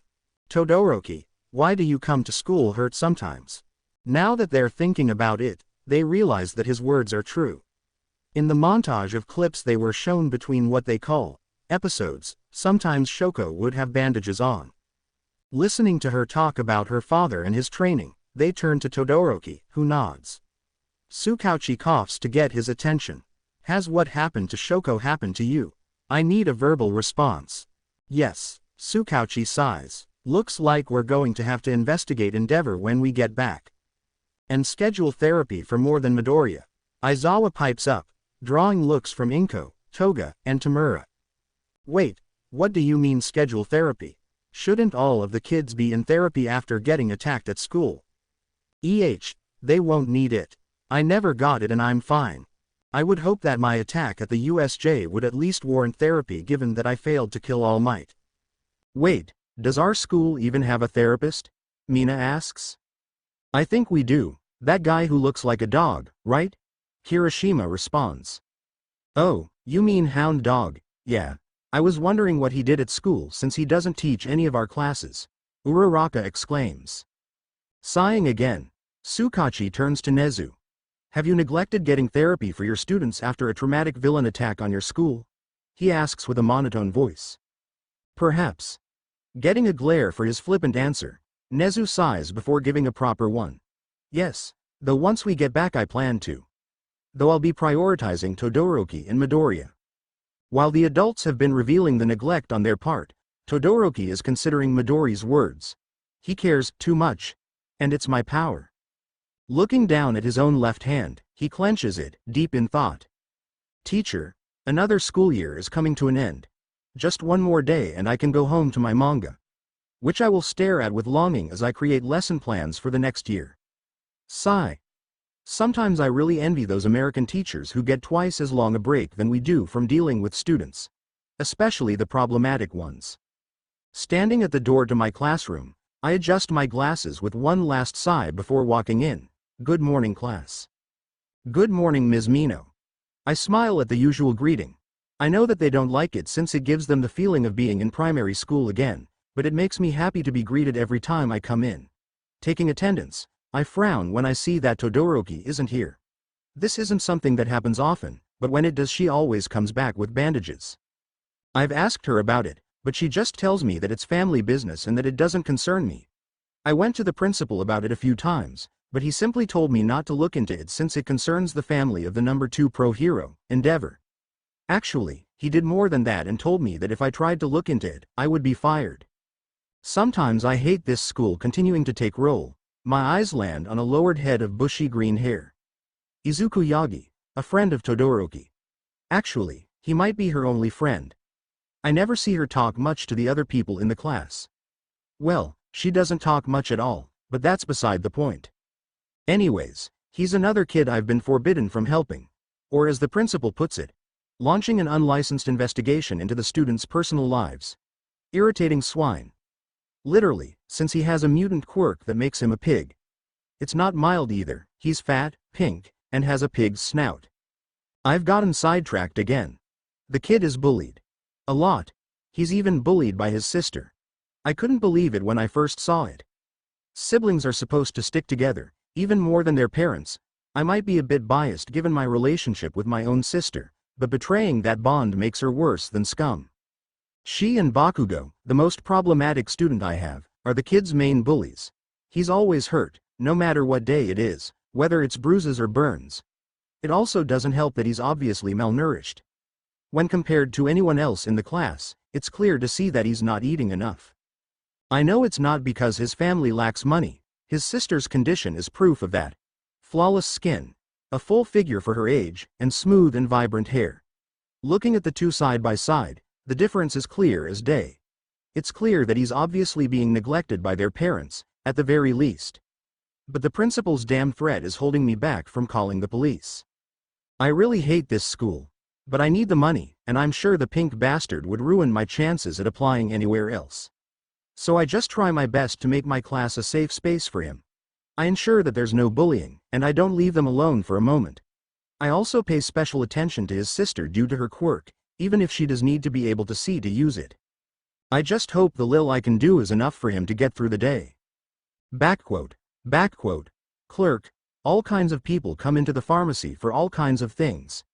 At least, that's what my boss says. I actually just started a couple of weeks ago. But when I see a kid with a bush for hair enter the store, I can't help but feel concerned. Even if I haven't been here long, it's been long enough that I can tell that this is a pattern. My first day was on a Monday, and when the kid came in covered in barely healed burns and covered in bruises, I wanted to call the police. He looked like he'd been attacked. The only reason I didn't is because he told me that the police are already aware of what happened.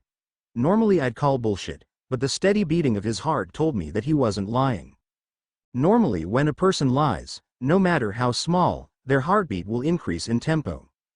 And thanks to my quirk, heart sound, I can hear it. Of course, that doesn't mean I always know when people lie. Someone who doesn't care about their lie, or an experienced liar, wouldn't have their heart rate increase. But this kid is obviously suffering, so his worry about lying would make his heart rate skyrocket. And the various burn creams, painkillers, and bandages he bought told me that he definitely cares about his injuries. So even though I was concerned, I let the kid convince me that he's okay. If the police already know about it, then calling them wouldn't do much good. I told him that he could come to me if he was ever in trouble, and the smile he gave me made me wish that I'd been wearing sunglasses. Seriously, is the kid's quirk bright smile or something? Anyways, by the end of the week I'd managed to convince myself that the kid was okay since he hadn't shown up again. But Monday afternoon rolled around and I saw the kid again, in almost the exact same condition. The only difference is where some of his injuries are. Obviously I panicked, but he assured me that it's nothing to worry about. How could someone not worry? But damn, the kid is convincing. He bought the same things, in the same quantity, and left with a shy smile and a wave. But it's my third Monday working here, and the kid is back. I need to talk to him about it. Hey kid, are you absolutely sure that the police know about what's happening to you? This isn't normal. He jumps a little when I talk to him, the same as every time he's come in. Why yes, I'm sure they know. I actually went to an OO officer when they were still fresh once. Hearing this, I frown. Then why the heck are you still coming in with injuries? Why haven't they done anything about whatever's happening? He shuffles in place and looks down, avoiding my eyes. There are circumstances. Seeming to panic at having said that, he looks back at me and rapidly waves his arms in front of himself. But don't worry, it's nothing I can't handle. Frown deepening, I come out from behind the counter and crouch down so that we're at eye level. He looks away, not meeting my eyes. Kid, let's make a deal. I'm only doing this since it seems like you always come in around the same time every week. He briefly meets my eyes before looking away again, giving a brief nod. If you can look me in the eyes and tell me that you're going to be okay, then I'll stop bringing this up. I raise a finger. But, if you ever don't show up within an hour of your usual time, I'm calling the police and telling them that something's happened to you. He looks like he's about to protest, so I finish my offer. Or you can tell me what's going on and I'll decide from there. He closes his mouth and looks down. We stay like that for a few minutes as I wait for his response. I'm not going to push him. I feel like if I do, he'll bolt. If that happens, I'd be worried about where he'd get his medical supplies. We're the only dedicated pharmacy in the area, and we have a lot of local stuff that's way cheaper than those big-name companies but works just as well. His mind seems to catch on something and he takes a deep, shaky breath before meeting my eyes. I'm going to be okay. I hold the stare for half a minute, but he doesn't look away. Nor does he blink. Sighing, I stand back up while shaking my head. Well kid, a deal's a deal. Let's get your usual packed up for you. In fact, I'll put together a bag for you every week so you don't have to scramble around for everything. Just come right up to the counter and I'll have it ready for you. Sound good? He nods happily, and I have to shield my eyes from how bright his smile is. If I'm going to be working here, I'm going to have to invest in some sunglasses. Blinking them clear, I see him gathering up his stuff. By the way, what's your name? Hopefully I won't ever have to tell it to the police. He doesn't look at me as he replies, focused on his shopping. Izuku Yagi. I smile at him, though he doesn't see it. I'm Rado Hiato. Hope to see you for a long time. Backquote. Attention. This episode will be from the viewpoint of others, and some of their thoughts will appear in CC. Looking at the screen, a few people can't help but tilt their heads in confusion before shrugging it off, thinking that it will be like when it focused on Izumi. It starts off with a teacher standing in front of a classroom door, who sighs. I really don't want to deal with the problematic children today. Immediately all the students turn to face Aizawa, who scowls back. What? They exchange glances before looking back at the teacher on screen, who's entered and started taking roll. Todoroki is the one who answers their teacher, having pulled out a notebook labeled, Theories. Including your parents, aunts, uncles, etc., how many female relatives do you have? He gets a glare in reply, though it's not nearly as intimidating as when he uses his quirk for it. He looks at the screen, ignoring the questions about his family tree. Everyone says their praises for the teacher's concern for Shoko and Midori, except for the villains, that is. But they can at least appreciate the fact that there's at least one adult who's looking out for the boy. Growing up, neither of them had that. Well, Tamura didn't until he met his sensei. The hell she means I'm the most problematic. The teachers fucking loved me. Bakugo gets quiet chuckles in response to his outrage. Nobody believes that for a second, not even Inko after seeing what he did. She's definitely going to be speaking to Mitsuki when she gets back.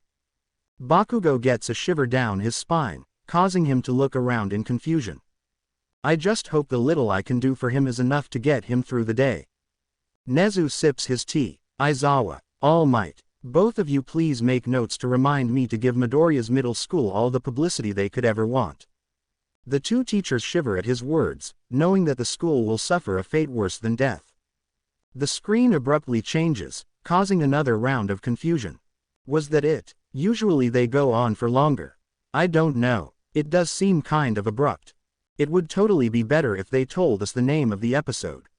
At least then we'd have a hint of what's going to happen.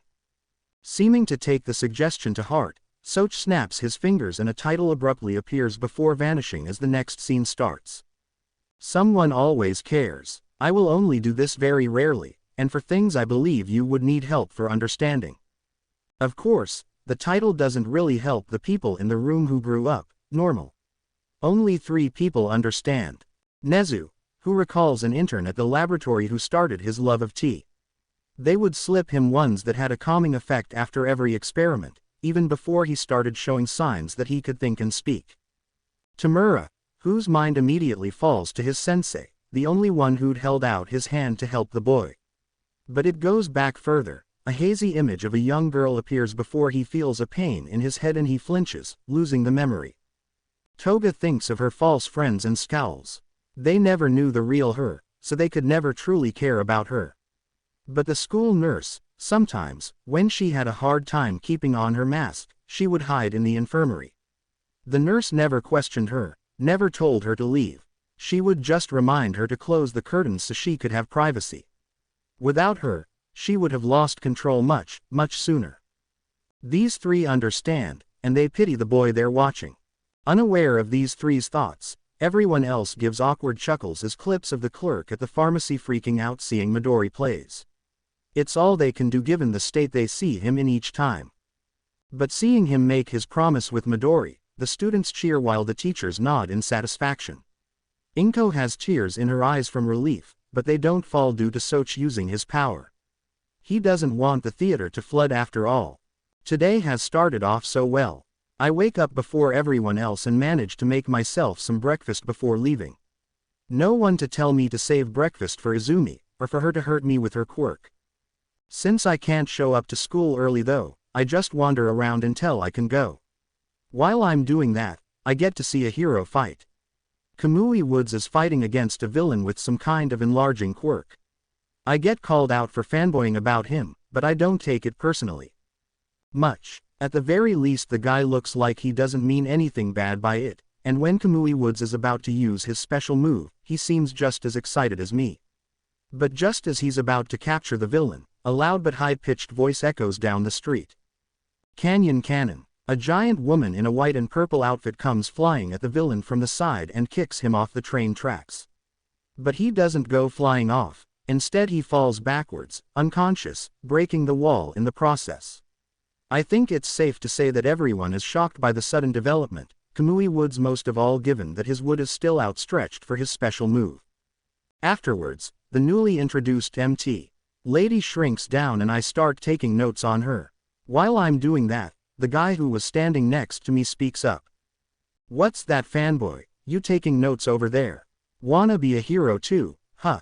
I tense, waiting for the usual torrent of ridicule. That's great, you can do it. My pencil freezes, and I look at him with eyes filled with shock. I see him smiling while giving me a thumbs up. I smile at him. Yes, I'll do my best. Oh, how I'll regret those words by the end of the day. School is normal. I walk in, get tripped, get hit, a few of them use their quirks to hurt me. I quiet the voices in my head telling me to hurt them back, and the ones telling me I deserve it for being quirkless. Though thankfully the two sides usually cancel each other out.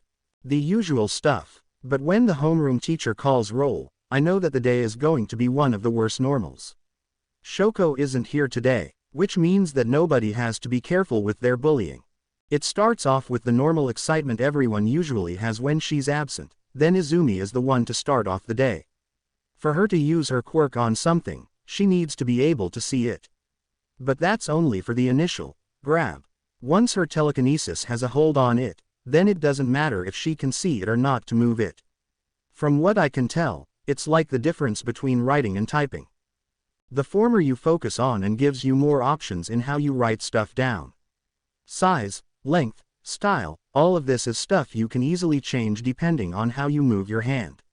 Easy. While typing is basic, and unless you go through a few hoops, it all comes out the same.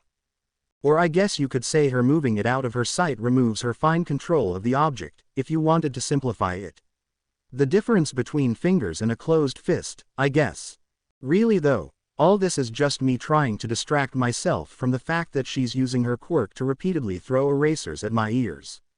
I can move my head a bit so they miss, but with how little attention she needs to pay to move things so small, I get hit so much that it eventually turns my ears red as a stinging sensation spreads through them. By the time the class ends, the back of my ears are raw, and I can feel the air on a few small spots where the skin has broken. But now, while we wait for the next teacher to come in, it's everyone else's turn. A kid with a quirk that lets him take out his eyeballs twists my arm. He likes to hurt me because he knows his quirk won't help him to become a hero. Next is a kid who can form spikes on his hands. He pushes my face into my desk so he has a clear shot at my back. He's hurting me so he can practice his control over his quirk. Normally the spikes go out pretty far, so he has to consciously shorten them. His problem with that is they become dull if he does. So he uses me to test how to make short but sharp spikes. It doesn't usually go well, but occasionally he'll open up a previous wound and leave, thinking he's gotten better. A girl who can transform parts of her body into fire. She wants to test the change in temperatures. A girl with wind control. She tries to deprive me of air. A boy with monster-like, disjointed teeth. He gnaws on my arm, but this doesn't hurt. I think he actually just does it because it relaxes him, and the others don't look at him weirdly when he does it to me because I'm Deku, and it's normal to use their quirks on me. This is how the day goes, and my only reprieve is in Ms. Mino's class. She doesn't like bullying, and she's always careful to watch for any that might happen. Kachan and a few of the other students learned that the hard way when she punished them for it. Of course, nothing ever stuck to Kachan and Izumi's records. The school makes sure that nothing will ruin their chances of becoming heroes. I'm just thankful that Ms. Mino even applies her no bullying policy to me. But now it's the end of the day, and soon I'll be able to find a place to hide and let the voices distract me from my life. Sure, they're usually saying mean things about me or others, but sometimes they talk to each other and it ends up pretty funny to listen to. But that's for later. Right now, the teacher is just watching as the class shows off their quirks after throwing the career aptitude tests into the air behind him. Kachan and Izumi are gloating about how they'll be the first ones from the school to get into UA, and I know they can do it. Sure, their personalities are horrible, but they're smart. And their quirks are powerful. But while all this is going on, I'm just listening to the voices in my head going around and around again. Rip and tear, nobody will care. Just let them hurt you, it's all training for when you become a hero. Beat them into the ground, let the blood splatter around. Violence is not the answer. Violence is the question, and the answer is yes. Don't go putting ideas in his head. Fight me. Shut up. You shut up. I'm only pulled away from their argument when I hear the teacher say my name, a fake disinterested look on his face. Oh yeah, Deku, don't you want to go to UA too? Why would you say that? Do you really take that much joy in my suffering? I listen to the disparaging comments, nothing new, but then someone says that I can't get into UA without a quirk, so I feel the need to correct them. I know they meant it more as an insult than a statement of their rules, but still. They actually got rid of that rule. I could be the F first. Suddenly my desk cracks in half when Kachan hits it with an explosive punch and I fall backwards. Before I can hit the ground though, something catches me and lifts me into the air, upside down. Looking in front of me, I see Kachan and Izumi standing there with irritated looks. You're even worse than these damn wannabes you quirkless reject. You really think they'd let someone like you in when they could have us? Izumi nods along with Kachan's words as I feel her tightening her hold on me, squeezing until I feel like I'm about to burst. Yeah, Deku, you die in the exam. Just accept the fact that you'll never be a hero and give up. You can't even fight back against us, can you? So what are you going to do for the exam? Or against a villain? Her sneer fills my vision before I'm abruptly dropped, my head making a dull thud as it hits the floor. But something like that hasn't been enough to knock me out for a long time. Once everyone returns to their seats, I dust myself off and sit back down, looking at my now broken desk in pity. Poor desk, it never did anything wrong. But it can do something right. Look at that leg, it's practically fallen off. Just a quick little twist and you can put those special theories to the test. The fact that you sat at it was enough for it to fall. Crushed due to you taking up attention from Kachan and Izumi that they could have devoted to training to become heroes. That's a stretch, even for you. The last bit of class goes by listening to the voices argue about my desk. Once the bell rings to dismiss the class, I send Shoko a text wishing her well and encouragement for pushing through her father's training. Afterwards I pull out my notebook to write down some more about the fight I saw this morning, a lapse in judgment seeing as it's suddenly pulled out of my hand by Izumi's telekinesis. Backquote. The collective sound of hands hitting faces resounds throughout the theater as they CMT. Lady damage the city for the sole purpose of stealing Kamui Wood's capture. Heroes. Tamura's derisive snort resounds in everybody's ears. Nezu simply sighs, remembering the event in question and how certain news networks criticized the then new heroine for her actions. This ship is rejected. Mina crosses her arms in front of her chest in a large X, while making a buzzing sound when she sees Midori and some random bald guy with 3 growths coming out of his head having a moment. Of course it is. The collective voices of all the girls and Todoroki, who goes unnoticed, cause the rest of the audience to flinch at the sudden noise. I'll do my best. The smiles they get hearing those words freeze as the screen goes gray and words appear. Oh, how I'll regret those words at the end of the day. As the screen continues playing, everyone looks at Bakugo, who scowls back at them. How the hell should I know what he means? I'm not the damn Deku encyclopedia. All Might though, starts to get a bad feeling in the pit of his stomach. Inko has tears in her eyes as she watches the abuse Midori goes through while at school, while all the kids are glaring at Bakugo, even Kirishima. Tamura grabs his armrest and clicks his tongue in irritation when his quirk still doesn't activate. Nezu, Aizawa, and Tsukauchi further resolve to address the matter of Aldera Jr. High as soon as they get back.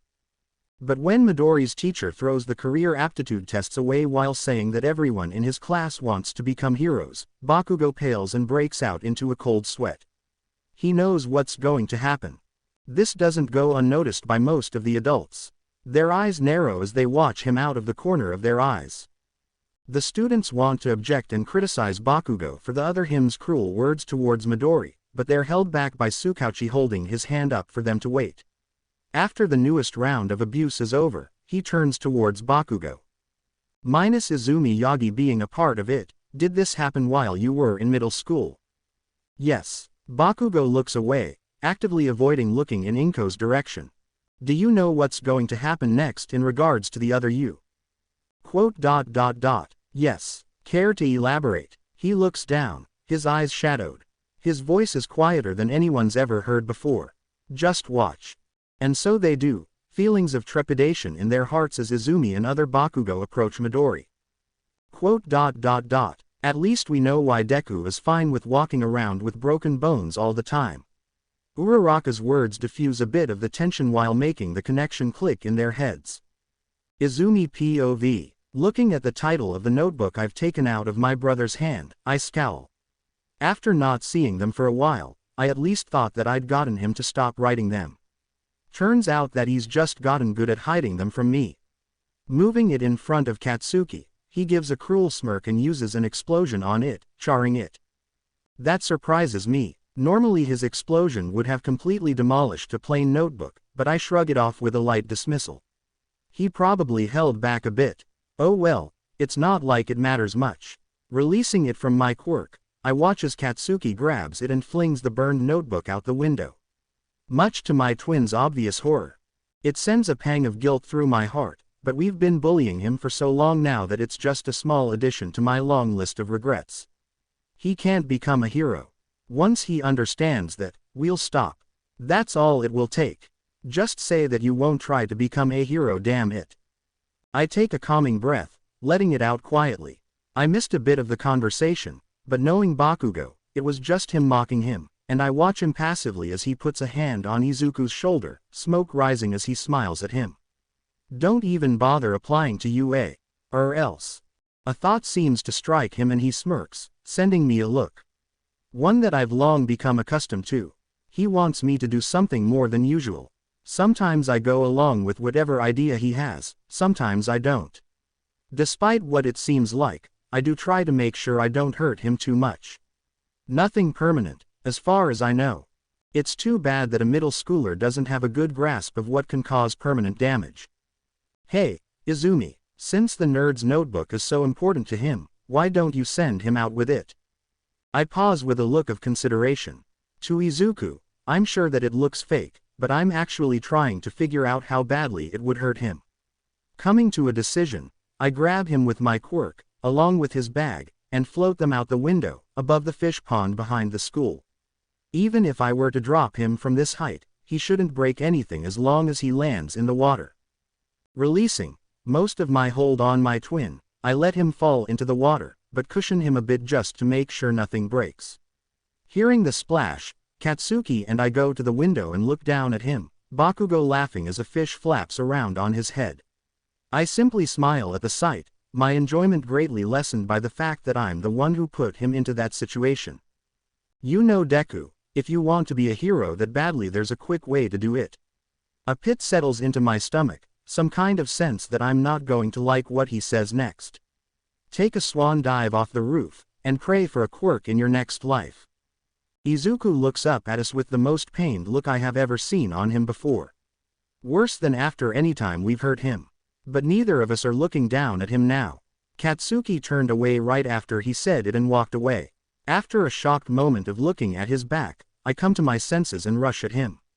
I grab him by his shoulders and turn him around, slamming him into the closed door of the classroom. At his irritated and confused look, my anger flares. What the hell was that? Telling him to kill himself. What if he actually does it? He scoffs, slapping my hands away from him. Relax, the nerd is too stubborn to jump. If it was that easy, then he would have given up on being a hero a long time ago. He's not wrong about him being stubborn. But still. You went too far. You need to apologize the next time you see him. He scowls at me. Huh, why the hell should I do that? It's not like that Deku deserves better. Hearing his words, a shiver goes down my spine. Katsuki, did you forget why we're bullying him? He scowls, looking away. I wait for a moment, already knowing the truth. But I still want to hear him answer. Course I do. If he becomes a hero, he'll die. So we're trying to show him that he can't stand up to them. But I know that's a lie. Whatever Katsuki's reasons, I know that he's not bullying Izuku for the same reason as me anymore. He's changed, and not for the better. But I guess the same can be said for me as well. And that's what firms the resolve I've been building up for the past year.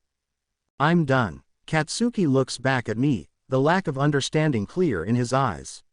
I'm done bullying him. You're the one who convinced me that this would keep him safe, but it hasn't worked, and it's ruined our relationship with him. The anger in my eyes causes Katsuki to flinch slightly, but it goes unnoticed by me as I vent my guilt. We've spent the better part of 10 years trying to hurt Izuku, whether emotionally or physically. 10 years where I haven't been there for him, instead being the one who pushes him down. The one who hurts him when I should be the one protecting him. My fists clench, all because you said that this would be the best way to keep him safe. I cover my face with my hands and turn my face up to the ceiling.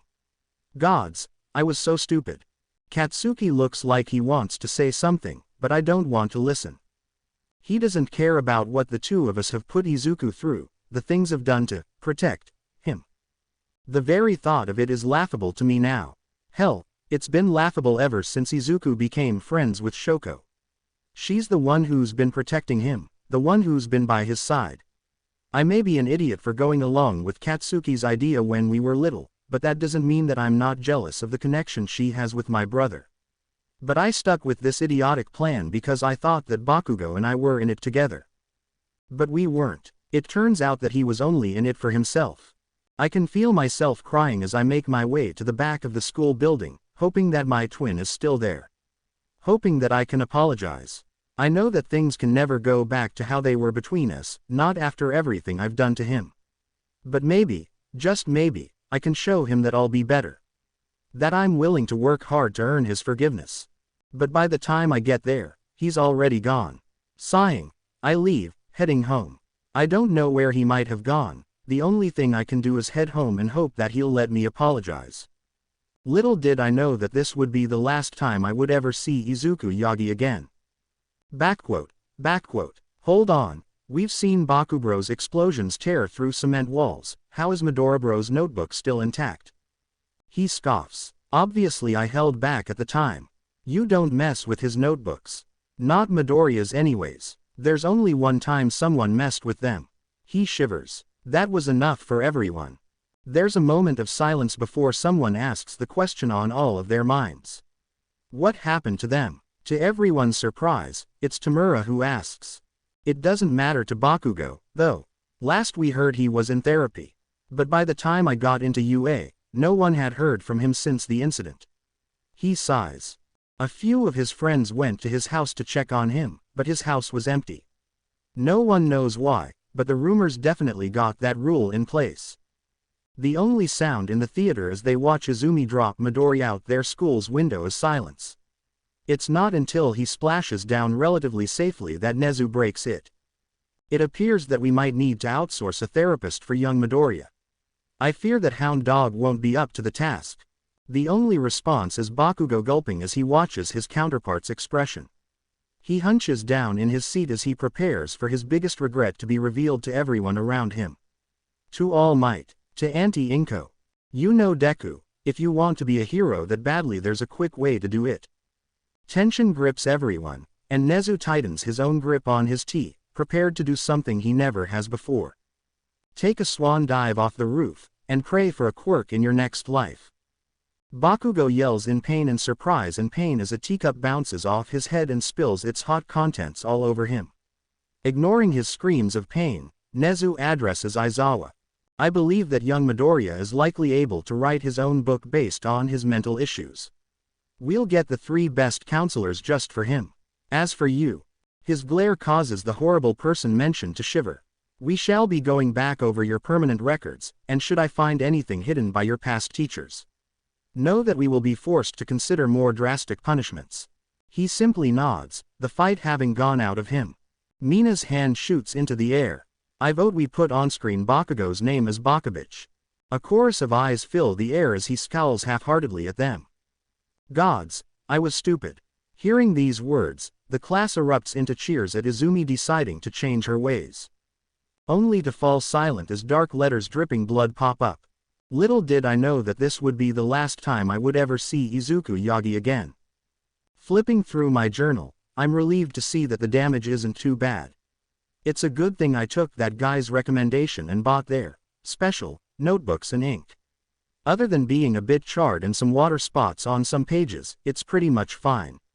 Hooray for reinforcement quirks. Chuckling at the irony of the thought, I decide to make a detour from my usual route. After what Kachan said, I don't really feel like dealing with the usual abuse on the way back to the house today. So no insults, thrown bottles, and possibly dislocated or cracked bones. They never outright break my bones for some reason, which is kind of weird. Maybe they justify it to themselves by saying it's not as bad if I don't have to be hospitalized. Well, cracked bones are supposed to be a hospital-worthy injury, but the few times I went to get treated they threw me out when they found out I was quirkless. Though there were a few nice nurses that gave me painkillers that were getting close to the expiration date.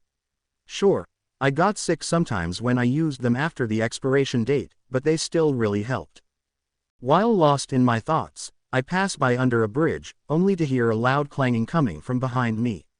Turning around, I see a large pile of sludge looming behind me. A villain. You'll make a perfect skin suit for me to hide in, kid. I just stare at them blankly for a moment as I process the situation. Then I do something that surprises both of us. I laugh. Ha ha ha ha ha. It starts off weak, but before I realize it, it explodes into full-blown laughter. I can't help it. It's just, with the way my day's been going, this has to be the absolute worst thing to top it off. A villain with a semi-liquid body attacking me. If it were literally anything else, I would at least have a chance to hold them off until a hero arrives. Shoko has helped me train for things like this. But what am I supposed to do against liquid? Nothing. And I know that I'm not fast enough to run away. So all I can do in this situation is laugh, tears streaming from my eyes as the villain just stares at me in a stupor. Seeming to get a hold of itself, it speaks. I have no idea what your problem is, but well, I guess it doesn't matter. You'll still end up being my disguise. And with that, they lunge at me, enveloping me with their body. Thoughts run through my mind as they force their way into my mouth. Their body is surprisingly warm. It does smell though, but that might be because they came out of the sewer. Look at you, finally getting out of Kachan and Izumi's lives, letting them focus entirely on becoming heroes. Shut up. Don't listen to this tool, fight back. Bite, rip and tear, eat them before they eat you. Go for the balls. Opening square bracket ... closing square bracket. Okay, I actually have nothing. But you can at least put up some kind of a fight. Just give in. No more pain, no more suffering, no more disappointing everyone. The mean voice's words start sounding better and better as I struggle to breathe. To stop my body from being taken over. But I can't do anything against them, their body just flows around my hands. As I start to lose consciousness, I think I hear something. Texas smash. Quote, I fall into the bliss of darkness as I feel a powerful force strike me, scattering the villain's body in the process. All Might POV. Looking down at the boy I just saved from the villain, I'm shocked to realize that it's my son.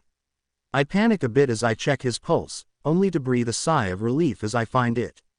After chugging down the soda I'd bought at the store, no point in it going to waste. I gather up the villain into it. While I do so, my eyes keep going back to my son. His uniform is disheveled, I suppose is the easiest way to put it. Though it might be better to say, ruined. One of the shoulders is missing, the edges around where it was showing signs of having been burnt. There are signs that it's been sewed back together in spots as well, though those are harder to see. This all can't have been from the villain. What happened to him? I shake my head to clear my thoughts. I can talk to him about whatever happened at home, but for now I need to get him awake so he can get there. My time limit is almost up, after all. Of course, since I know he's a massive fan of mine, I make sure to sign his notebook first. Though given its condition I think it might be time for a new one. And so I start to quickly but lightly slap his cheek.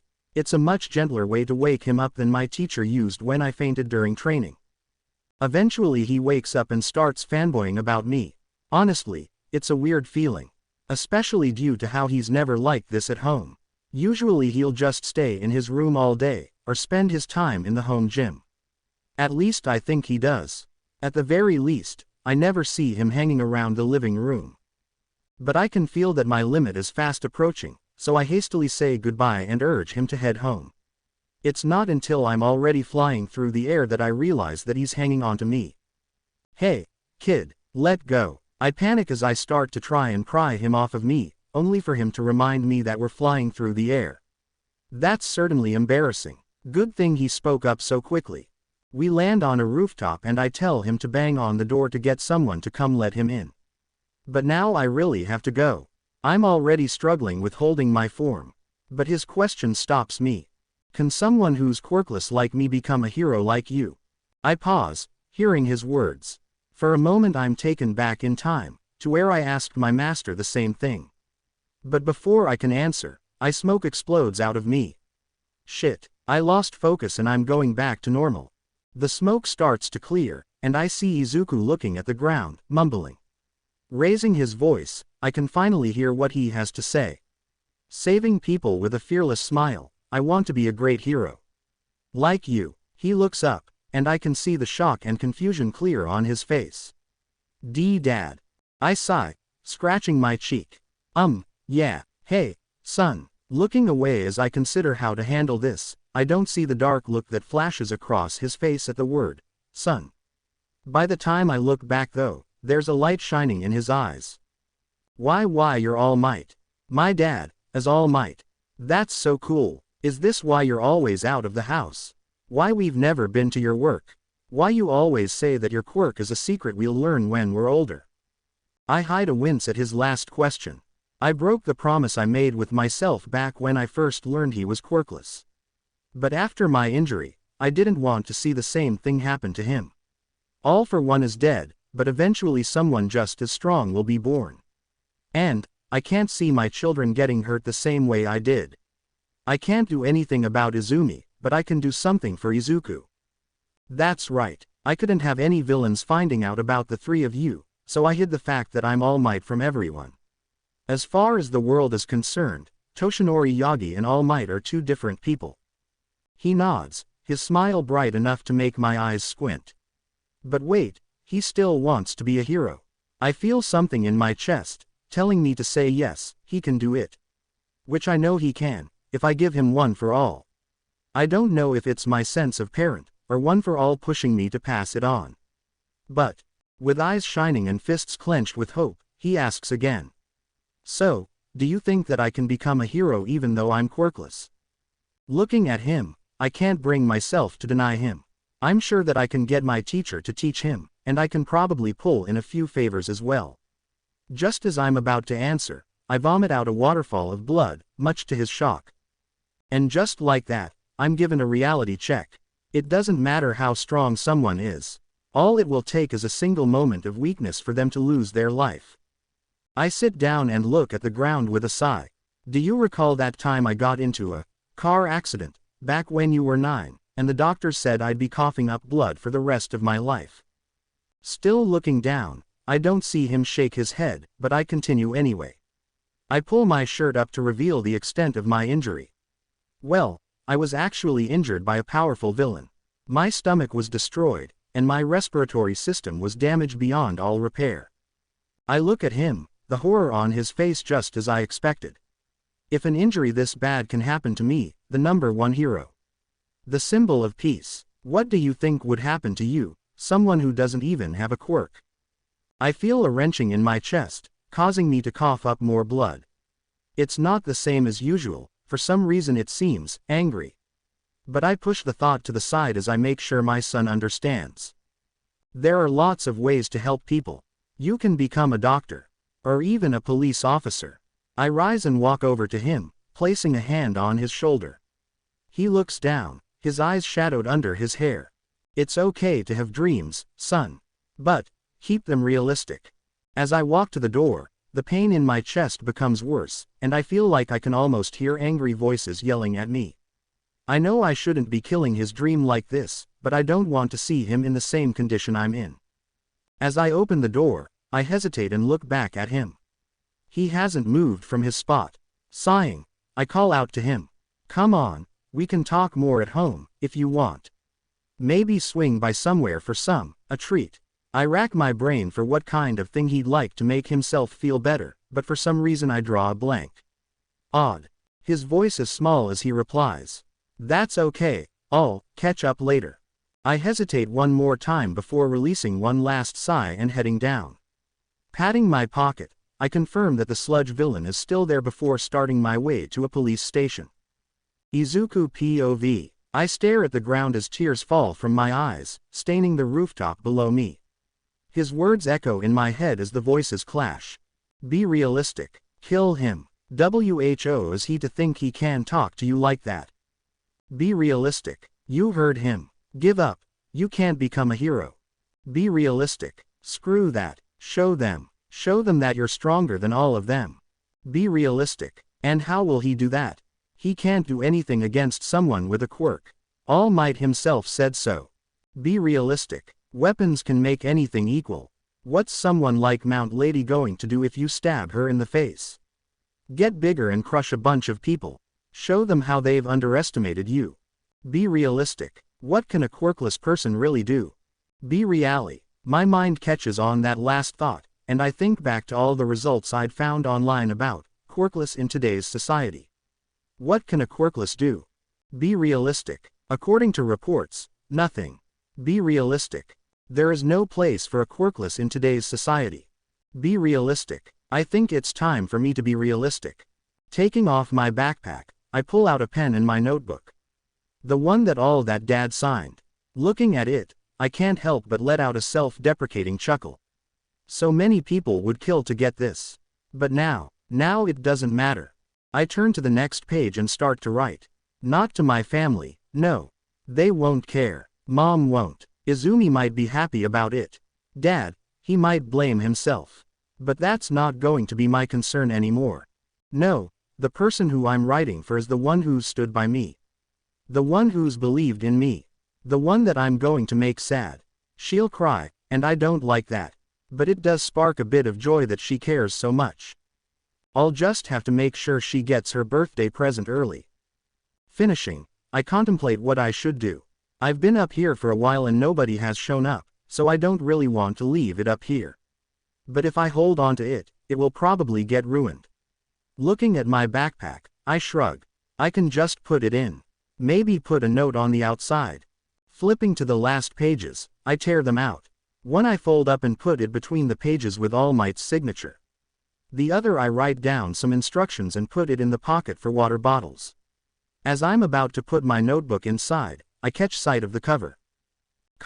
I stare at it for a moment before angrily scribbling out the title. Under it, I write, "I'm sorry, Shoko." Taking a breath, I look over the side of the building. Taking a guess on the place that will be the least affected, but still easily found, I drop it. I watch it land, nodding in satisfaction as it goes where I want. Taking a deep breath, I take off my shoes and put them on the ledge. I put my hand on it to climb before stopping. Chuckling, I let go and step back to the center of the rooftop. What was it you said, Kachan? A swan dive, wasn't it? Well, I never did much swimming, but I'll give it a shot. Nobody is watching, but if they were, I'm sure they'd say that it's pretty good for my first and last attempt. So Deku gets attacked by the sludge villain instead of me. Bakugo questions as various people freak out about his imminent suffocation. All Might clears his throat. Actually, young Midoriya was attacked before you on that day.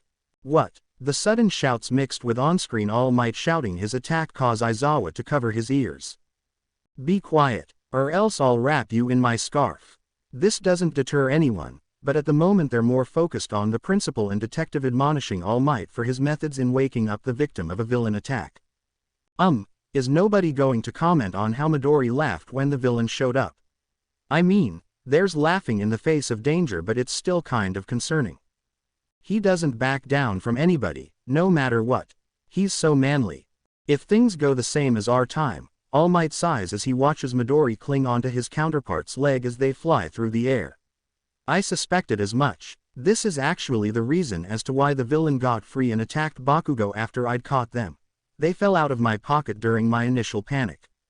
Something that would not have been able to happen if you simply followed proper protocol in detainment of villains. Nezu sips his tea while Tsukauchi nods his head in agreement. He tries his best to soothe over the problems All Might causes when he doesn't follow protocol, but it's not easy. Seeing All Might slouch at the admonishment, Uraraka decides to cheer him up. At least in this world you didn't drop the villain. She points at his counterpart's pocket, where everyone sees the bottle with the villain. Just before he becomes enveloped in smoke. Seeing on-screen All Might deflate on a rooftop, Nezu and Tsukauchi sigh. You really should be more aware of your time, All Might. That is, I'm assuming that this happened the same way in our time. He nods. So, do you think that I can become a hero even though I'm quirkless? Hearing Midori ask the question again, this time visibly shining with joy, the students have expectant looks on their faces.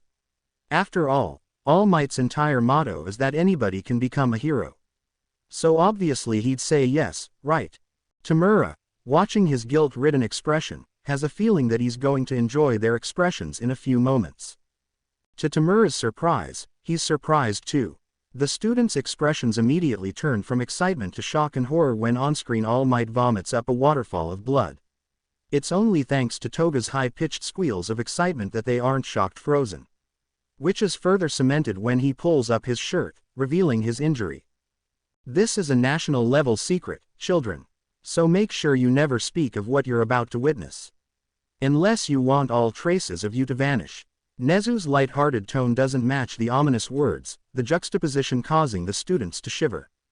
As they listen to him explain his injuries to Midori, a bad feeling starts to envelop them.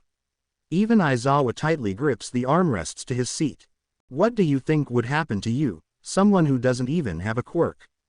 The only sound heard in the theater is Tamura's derisive snort, everyone except for those who know of All Might's quirk too focused on the words being said. As for those who do know of it, they simply look at him with judgmental eyes, promising a reckoning. It's okay to have dreams, son. But, keep them realistic. As he walks away from Midori, everyone's attention turns to the All Might with them, the question obvious in their eyes. Sighing, he looks away as he confirms their suspicions. I did indeed tell young Midoriya that. Luckily for him, I realized that he had a quirk and helped him train it to become usable. Seeing their expressions morph into shock, he raises his hands in defense. Look at what happened to all of you at the USJ. If young Midoriya was there, quirkless, do you think he could have defended himself? While that silences the students, he forgot who's there with them. I don't know, All Might. How about we go and ask all the people with mutation-based quirks which my quirk doesn't work on I put in the hospital and ask them. After all, against people like that I'm basically fighting quirkless. Hearing the venom in their teacher's voice, the students flinch. The only time they've heard him sound like that is when he was fighting against the villains at the USJ. When he was defending them. Unable to say anything in response, All Might stays silent. As they wait for the screen to continue, Toga decides that it's time for alternate All Might to get a nickname. Should we call the big guy here Hypo? The randomness of the nickname immediately lightens the mood, causing a chuckle to run throughout the theater. Where did that come from? Kirishima asks.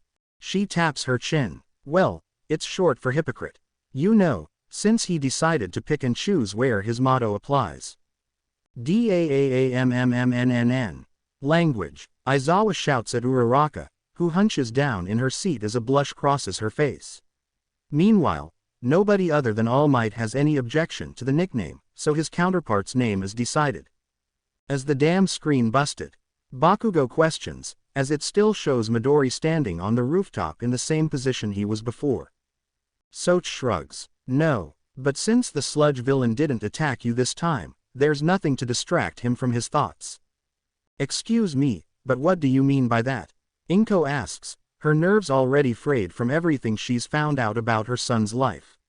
Instead of answering right away, they snap their fingers and thought bubbles appear around Midori. Midoriya, well, the one you've all taken to referring to as Midori, suffers from schizophrenia. For those that don't know, that means he has voices in his head that go round and again. At everyone else's glares, Mina hunches down. Sheesh, sorry, I was just trying to lighten the mood a bit. It's like a funeral in here. Poor choice of words there. Before anyone can ask Soch what they mean, the screen begins playing again. This time, they can see Midori's thoughts. They're all shocked at what the voices in his head are saying, no one more so than All Might, who's finally realizing how traumatizing his words could be to someone in a negative headspace. Well, considering he's the #1 hero, to anyone really.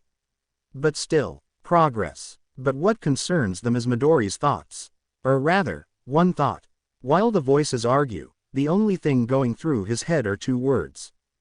Be realistic. I think it's time for me to be realistic. A shiver goes down everyone's spines at the utter defeat in his tone. Their concern rises as he takes out his charred notebook from his backpack. After seeing him write in it, their confusion rises instead as he tears out a page and writes something on it before putting it in the side pocket of his backpack. When he scribbles out the notebook's title and writes something else, even Bakugo starts feeling concerned. But everyone's terror peaks when they see him throw his backpack over the side of the building and take his shoes off. There are tears in some of their eyes as they watch him begin to climb the ledge. There's a collective sigh of relief as he goes back to the center of the rooftop, only to still as he speaks. What was it you said, Kachan? A swan dive, wasn't it? Well, I never did much swimming, but I'll give it a shot. He runs forward and leaps, angling his body so that he'll land head first. They wait for the screen to shift, and it does so, turning dark without them having to see him hit the ground. I don't know a lot about swimming either, but I'd give his form a 7. What about you, crusty lips? Scowling at the blonde next to him, he decides to play along. I've played a few swimming games, so I'd say you're on the mark. Silver medal, at least. Toga taps her chin. Maybe if they let us see him hit the ground, all covered in blood, I'd rate it higher. But they didn't, so oh well. Hearing their conversation, the students and heroes feel their anger rise, only for a suzerain to run through the room at Bakugo's words. What happened to Auntie Inko? Looking at her seat, they see that she's no longer there. Looking around the room, nobody sees her anywhere, but there is a new addition. On the wall, there's a portrait of her, her eyes widened in horror. Seeing everyone start to panic, Soch claps his hands to get their attention. Once it's silent, he explains. As I told you before, time is frozen in your world while you're here. Which is why you are all still awake despite however much time has passed. You will remain in the state you were in when you were brought here. He points at the portrait. But the shock of seeing her son even if she knows he's not her son committing suicide caused her to faint. Her state of being changed, so she was ejected from the space. Any questions? Nezu raises his hand paw. Are there any side effects of this? Soch nods. There are, in fact. She'll lose her memories of everything she's seen here, but retain the emotions she felt. Think of it like when you have an odd feeling about something but don't know where it's coming from. Nezu nods before pointing at the portrait. And that? He gets a shrug in reply. I felt like keeping a record of those who've failed to hold out until the end. Anyways, would you all like to continue this world, or take a break for something more lighthearted? Izumi POV. At home, I knock on the door to Izuku's room. Izuku, are you there? I wait for a moment, but get no reply. Not that I should expect one, even if he is in there. I can't help but sigh as I head over to my room. Inside, the walls are covered in All Might posters, as well as various weights that I use to train my quirk. Sitting on my bed, I decide to start out light, at 150 pounds, then work my way up to the heavier ones. While I do, I make sure to keep an ear out for the front door. Mom's already home, so the only people that would be coming back would be Dad or Izuku. Unfortunately, that still leaves me with my thoughts. What am I going to say to him? Sorry for making your life hell for 10 years and being a shitty sister, I hope we can get along now. Yeah, no, maybe. He's never been one to hold a grudge, so maybe all it would take is an apology. But that wouldn't make up for all the abuse. Maybe I can convince Dad to pull some strings to get Izuku into UA. Despite how secretive he is about his job, I know that the people he talks about on the phone are people with influence. Hooray for the power of the internet. But no, that's just stupid since Izuku isn't. Even if he can't get into the heroics course, he'd easily be able to get into their general studies. Maybe even their support course, depending on the exam. Is there actually nothing I can do other than apologizing? The more I think about it, the more I realize that there's really nothing I can do for Izuku that he can't do for himself. And even then, why would he want me to do something for him when he could ask Todoroki to do it instead? It's pretty obvious that she likes him, after all. Well, obvious to everyone except him. And maybe her too. They're both pretty socially dense. I wince at that last thought, the weight I'm lifting wobbling in the air. Refocusing on it, I see that I've already gotten to the 500 weight, my usual one. Outlining different figures with it requires more focus, so instead of thinking more on my problem, I let my mind focus on my training. I guess I can just ask him what he wants me to do to make it up to him later. Toshinori POV. Closing the door to my home, I sigh, thinking back to what happened earlier on the rooftop. Maybe I should have phrased it differently. But I don't want to see him ending up like me. Seeing Izumi rushing out of the hallway, I let out a sad smile. Neither of them Opening my arms to receive a tackle hug, I'm taken by surprise when she instead stops with a disappointed look on her face. "Oh, it's just you." Hearing that, I cough up blood in surprise.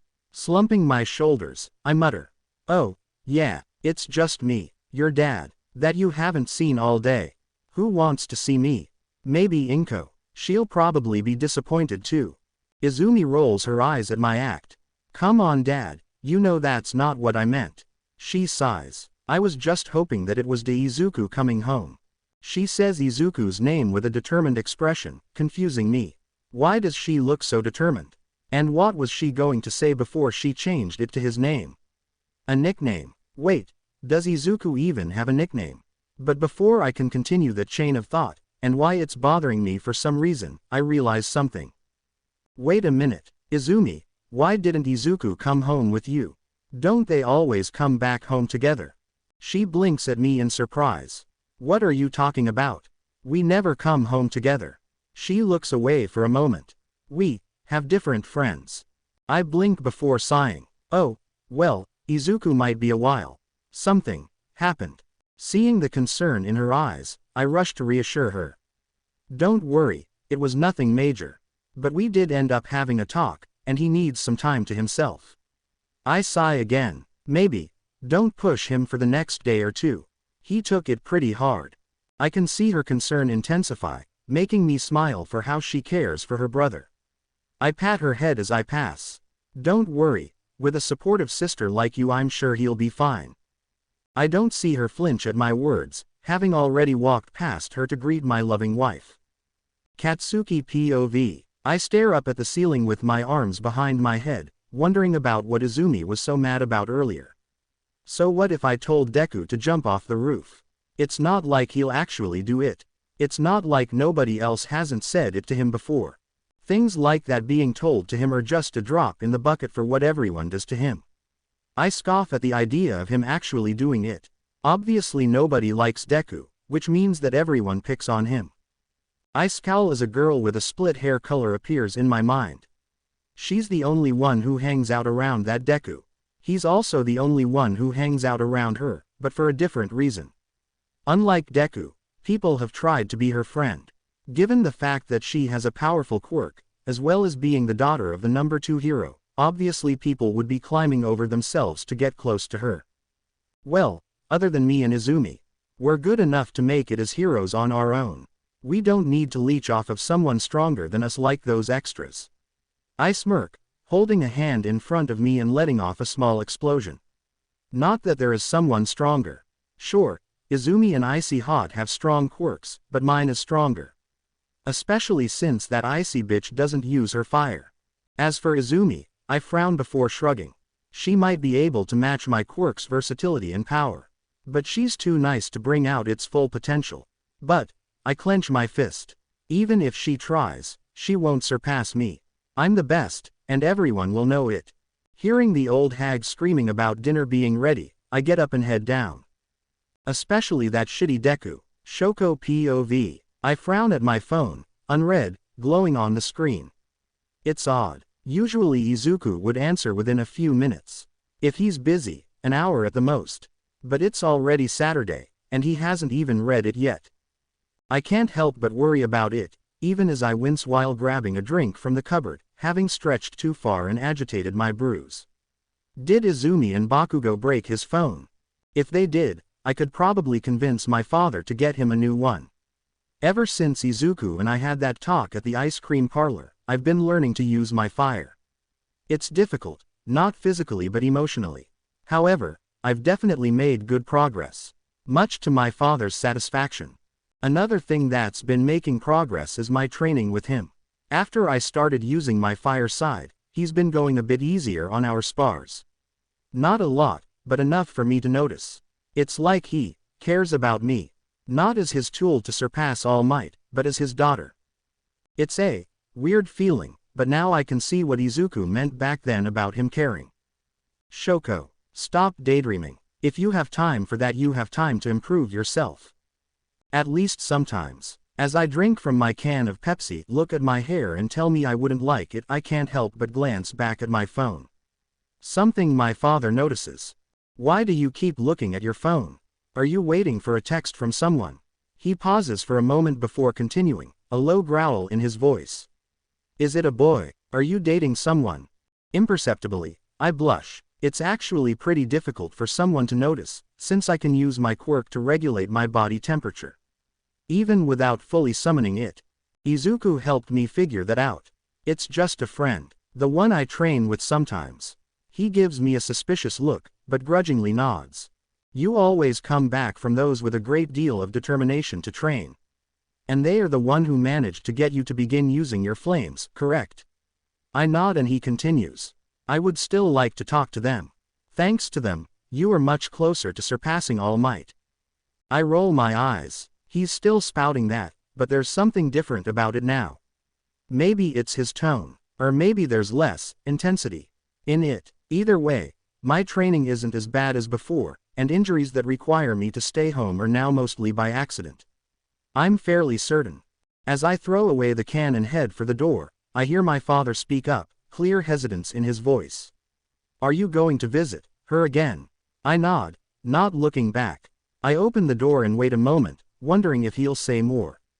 But he doesn't. Instead I leave the house in silence, pondering if I should head to Izuku's house to check on him. But he doesn't want me to go to his house. He says I'd probably kill his family, and he doesn't want me to go to jail.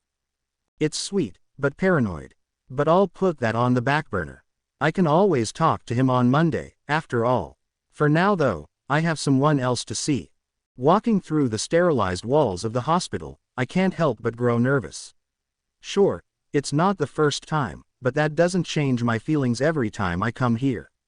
Standing in front of the door, I take a deep breath and open it. Inside, I see a beautiful woman with long white hair and bags under her eyes from sleeplessness. But that doesn't really matter to me. What matters? Hello, Mom. Is that she's my mother? Third Pav. The weekend passes by without incident, everyone with their own thoughts. Todoroki is worried about the fact that Izuku hasn't read her text.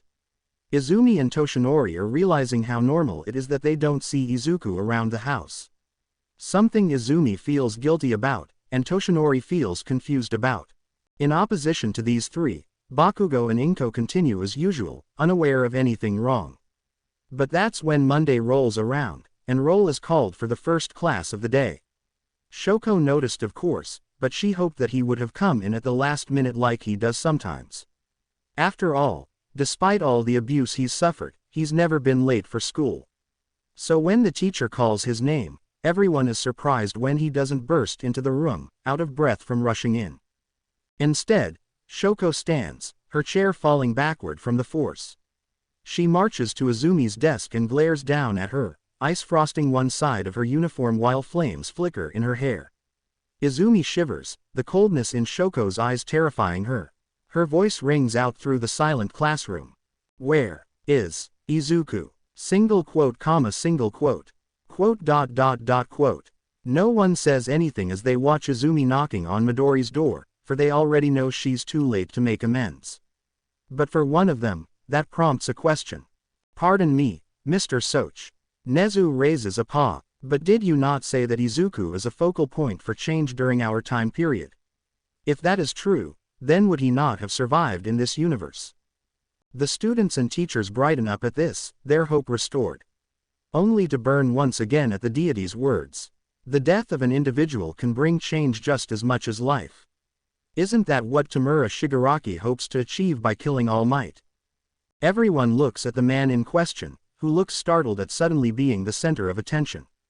But instead of him proclaiming some kind of goal that killing All Might will achieve, he simply shrugs. Why should I tell a bunch of heroes what I want to achieve? He focuses on the screen, obviously ignoring them. Instead they turn back to the screen themselves, where they see Hippo talking to his daughter. Izuku might be a while. Something happened. Yeah, you crushed his dream and drove him to suicide, you skeleton-looking motherfucker. Ashido. Language. He totally deserves it though. Not only does he neglect his son for 10 years, but then he crushes his dreams the first time they have a real conversation. To quote Bakugo, die. She throws a bag of popcorn at the screen, causing All Might to wince. Sure, He can agree that his on-screen counterpart is pretty bad, but that's still technically him up there. Wait, where'd you get popcorn from? Uraraka asks, prompting Mina to look at her. Oh, I said that this show could use some popcorn, then a bag of it just appeared. I also got a drink like that. Something called apple blood. It's pretty good. Blinking in surprise, everyone else except Nezu asks for their favorite drink, and it appears. Though Toga's blood gets substituted for apple blood, though in a different container than Mina's. Glaring at it, she gives it a try and finds that it has the same texture of blood while being a bit sweeter, causing her to nod in satisfaction. The clip moves to show Bakabich, laying in bed while staring at his hands. It doesn't focus on him for long, and he doesn't do anything while it does. Instead, one of his thoughts simply shows on the screen. I'm the best, and everyone will know it. Especially that shitty Deku. I don't think dead people know anything. Todoroki deadpans, though the others can't tell if he's being serious or not given his unchanging expression. Obviously I know that, I see hot. It's a manly thought, mostly, but since he knows Todoroki, shouldn't he be a little more humble? I wouldn't lose to I see hot. Before he can continue screaming, Aizawa wraps him up with his scarf, still sitting down. Good, I wasn't sure that would work. Anyways, you're going on time out for a while. The screen changes to Shoko getting a drink, though her wince doesn't go unnoticed. None of her thoughts play across the scene, though Todoroki does stiffen up when his father appears, shouting about how Shoko should be training, and will surely surpass All Might now that she's using her fire. But his eyes widen when he sees her blush when they talk about Midori. So, Shoko likes him. He thinks on that for a moment, continuing the thought to its next step. I wonder if that means I could like Midoriya. Am I even interested in guys? I don't think I've been interested in either gender before. Maybe I'll look up signs when we get back. Oblivious to Todoroki's possible awakening, the others simply watch as Endeavor expresses his desire to meet Midori, causing a few tears to be shed. But his next words not only pull Todoroki from his thoughts, but confuse everyone else. Are you going to visit her again? Who's he talking about? Do you know, Todoroki? He thinks on Uraraka's question for a moment and quickly arrives at one person his father could mean, but he shakes his head, having a hard time believing it. Let's just watch. We'll probably know soon anyways. So they do. They watch as Shoko leaves the house. They watch as she walks into a hospital. They watch as she opens the door. They watch, and they see. Hello, Mom, her mother. They look at Todoroki, and he nods. My mother is in the same place as Shoko's. But I'm not talking about it. Respecting his space, they just watch as a calendar appears on the screen, Monday being circled. Then it moves to the classroom, with one seat notably empty. Wait a minute, Tsukauchi says. Has no one realized that he's been missing all weekend? His question is answered soon enough when Shoko marches over to Izumi. Where is Izuku? Detective Tsukauchi POV.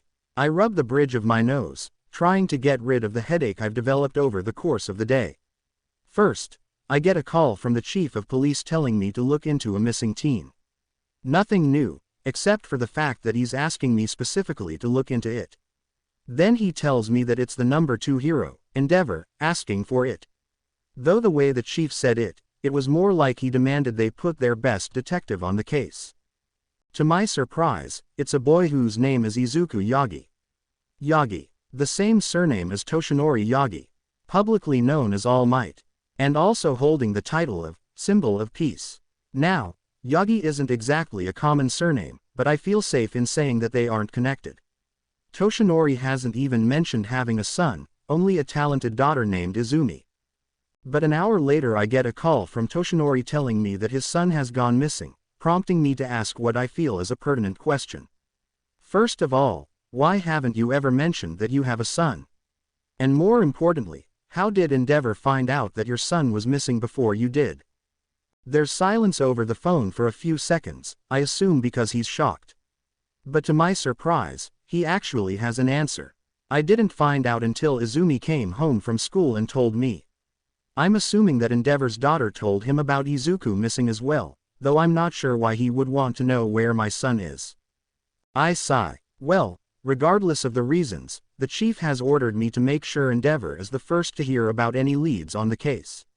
Apparently he threatened to burn down the station if he didn't. More silence. Odd. Shouldn't he show more? I don't know. Outrage at how Endeavor wants to know where his son is before him. Eventually I hear a sigh. Okay. Just make sure you tell me as soon as possible as well, okay Naomasa. Now it's my turn to be silent. There's something off about what I just heard. But I'm not going to address it right now. Instead, I'm going to get to work on finding the kid. Starting with finding out when he was last seen. You don't know when he was last seen by any chance, do you? I say it half-jokingly. After all, if he already has an idea of where he might be, surely he'd already be there. But I'm surprised again. It was in Musudafu on Friday, on top of one of the office buildings.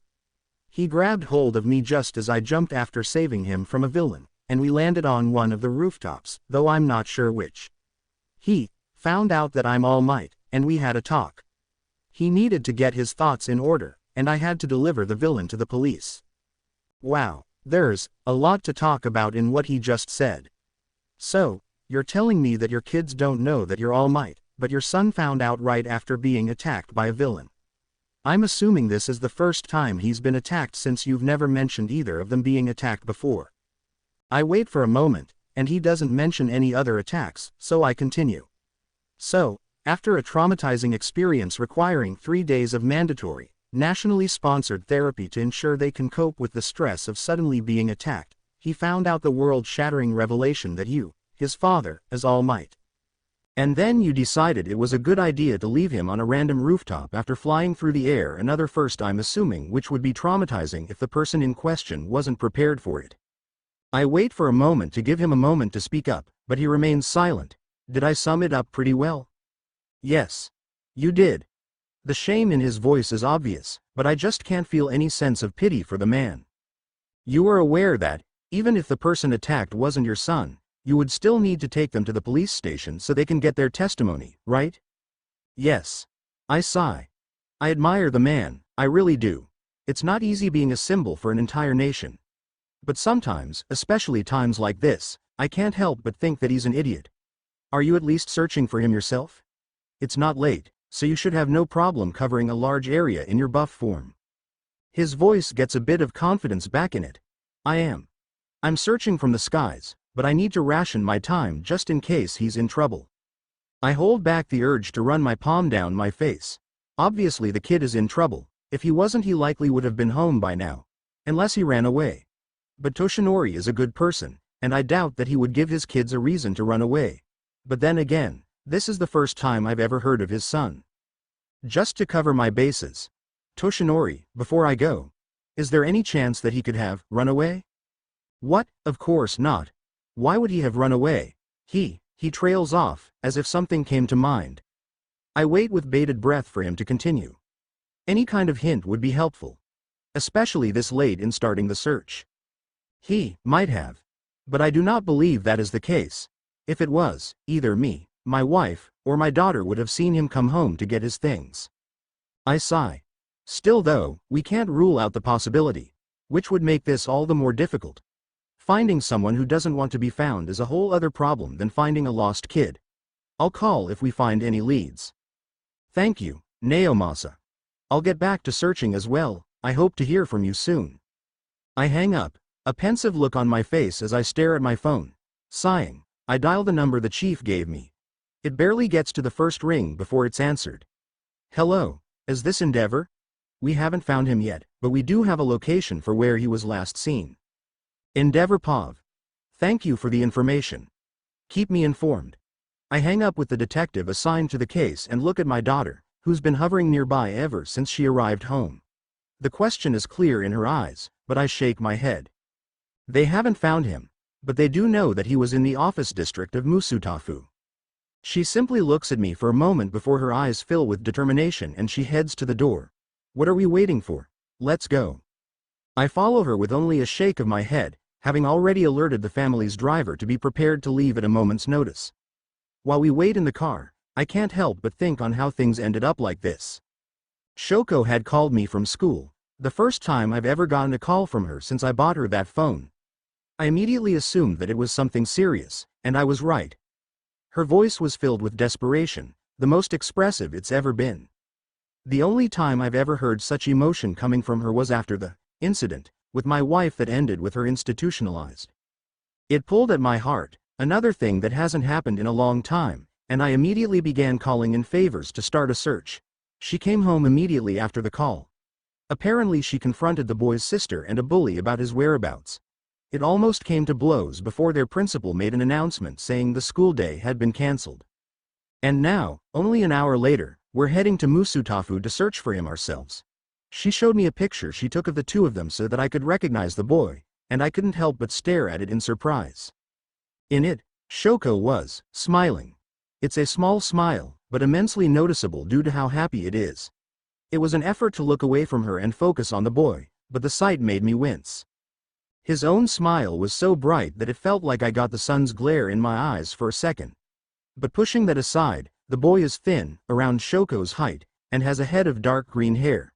There's a set of 4 freckles under each of his eyes in the shape of a diamond. His eyes are a bright green that contrasts with his darker hair. As the car pulls to a stop, I shake my head to clear my thoughts. I'll have time to ponder about my family later. For now, we search. It's hours later without any luck that we get a call. Immediately answering, I wait for news as Shoko hovers around my shoulder. Hello, is this Endeavor? Yes. You have news? I get right to the point. The sooner we find him, the sooner the desperation in my daughter's eyes goes away. It makes me uneasy, seeing so much emotion in her eyes. Possibly. We just got a call from a famous local pharmacy.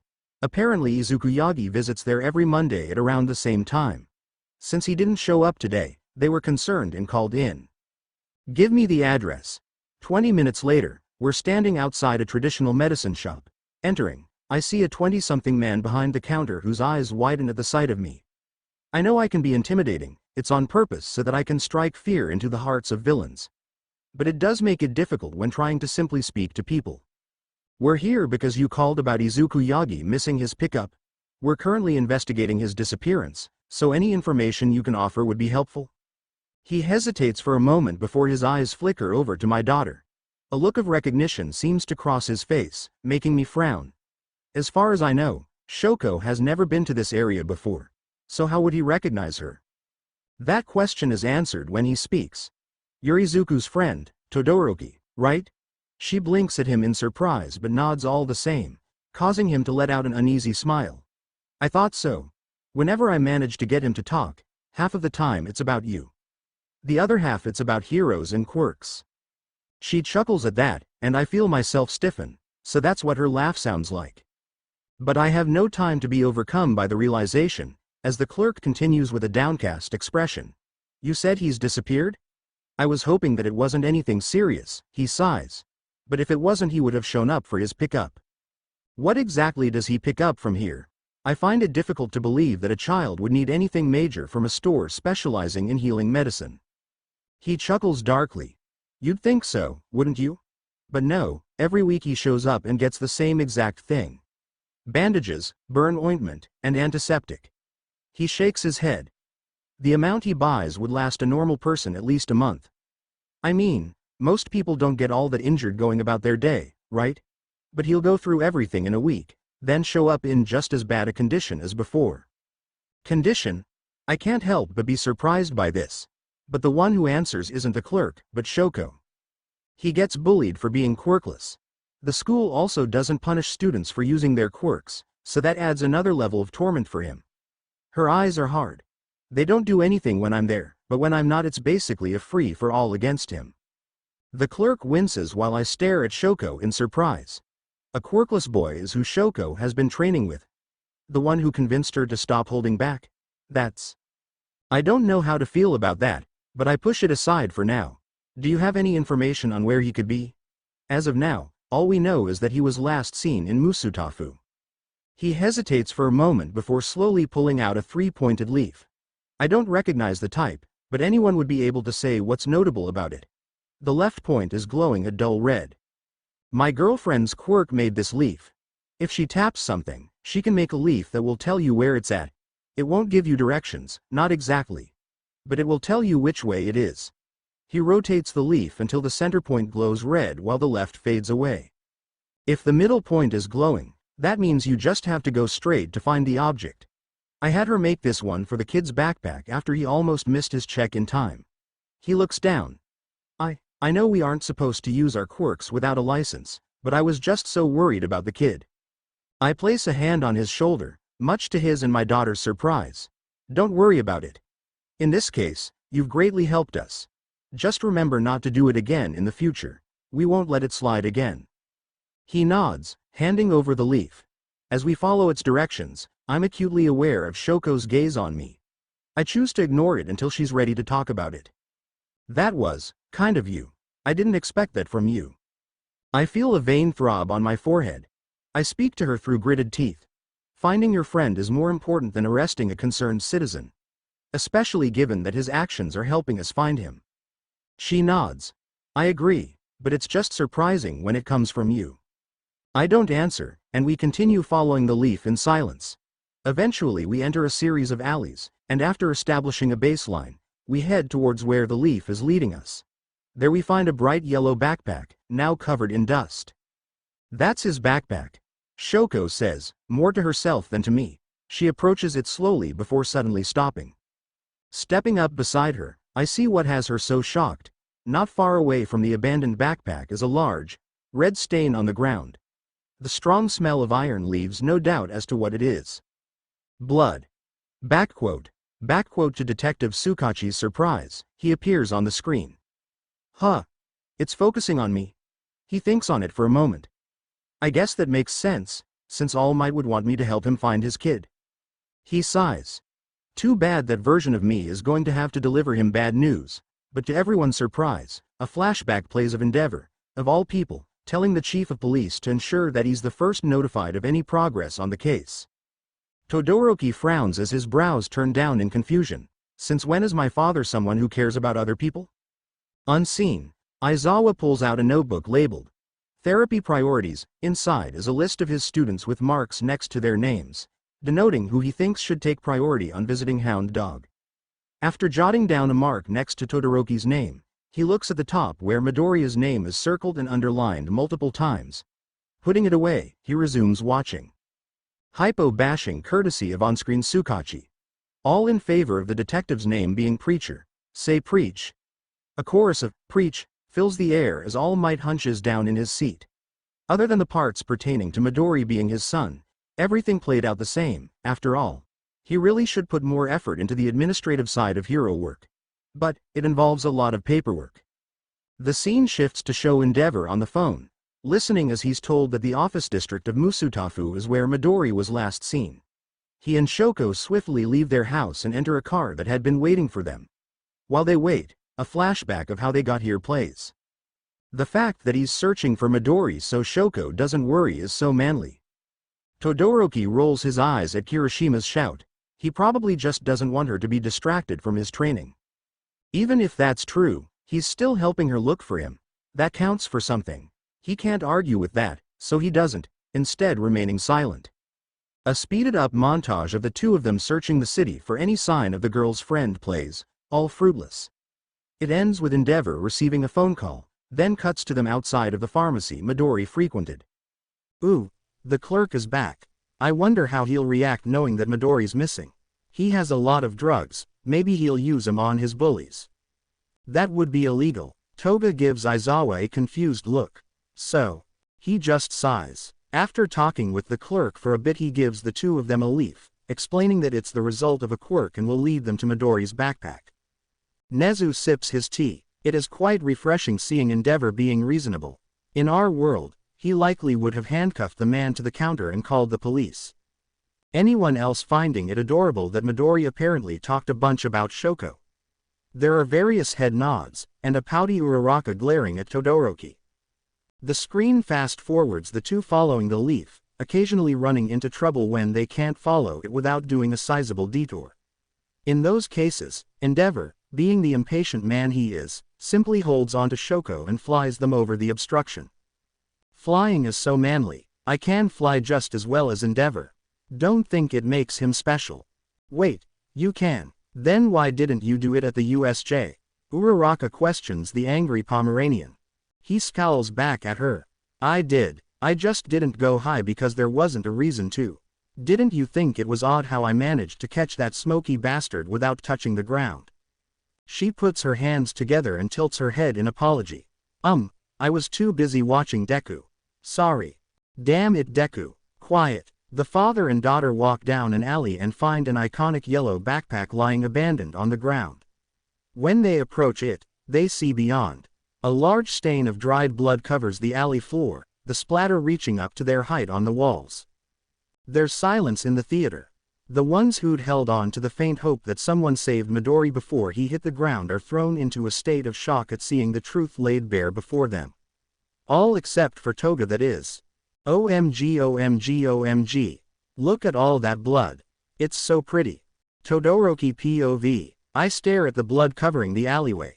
Then I stare at Izuku's backpack, lying not far from it.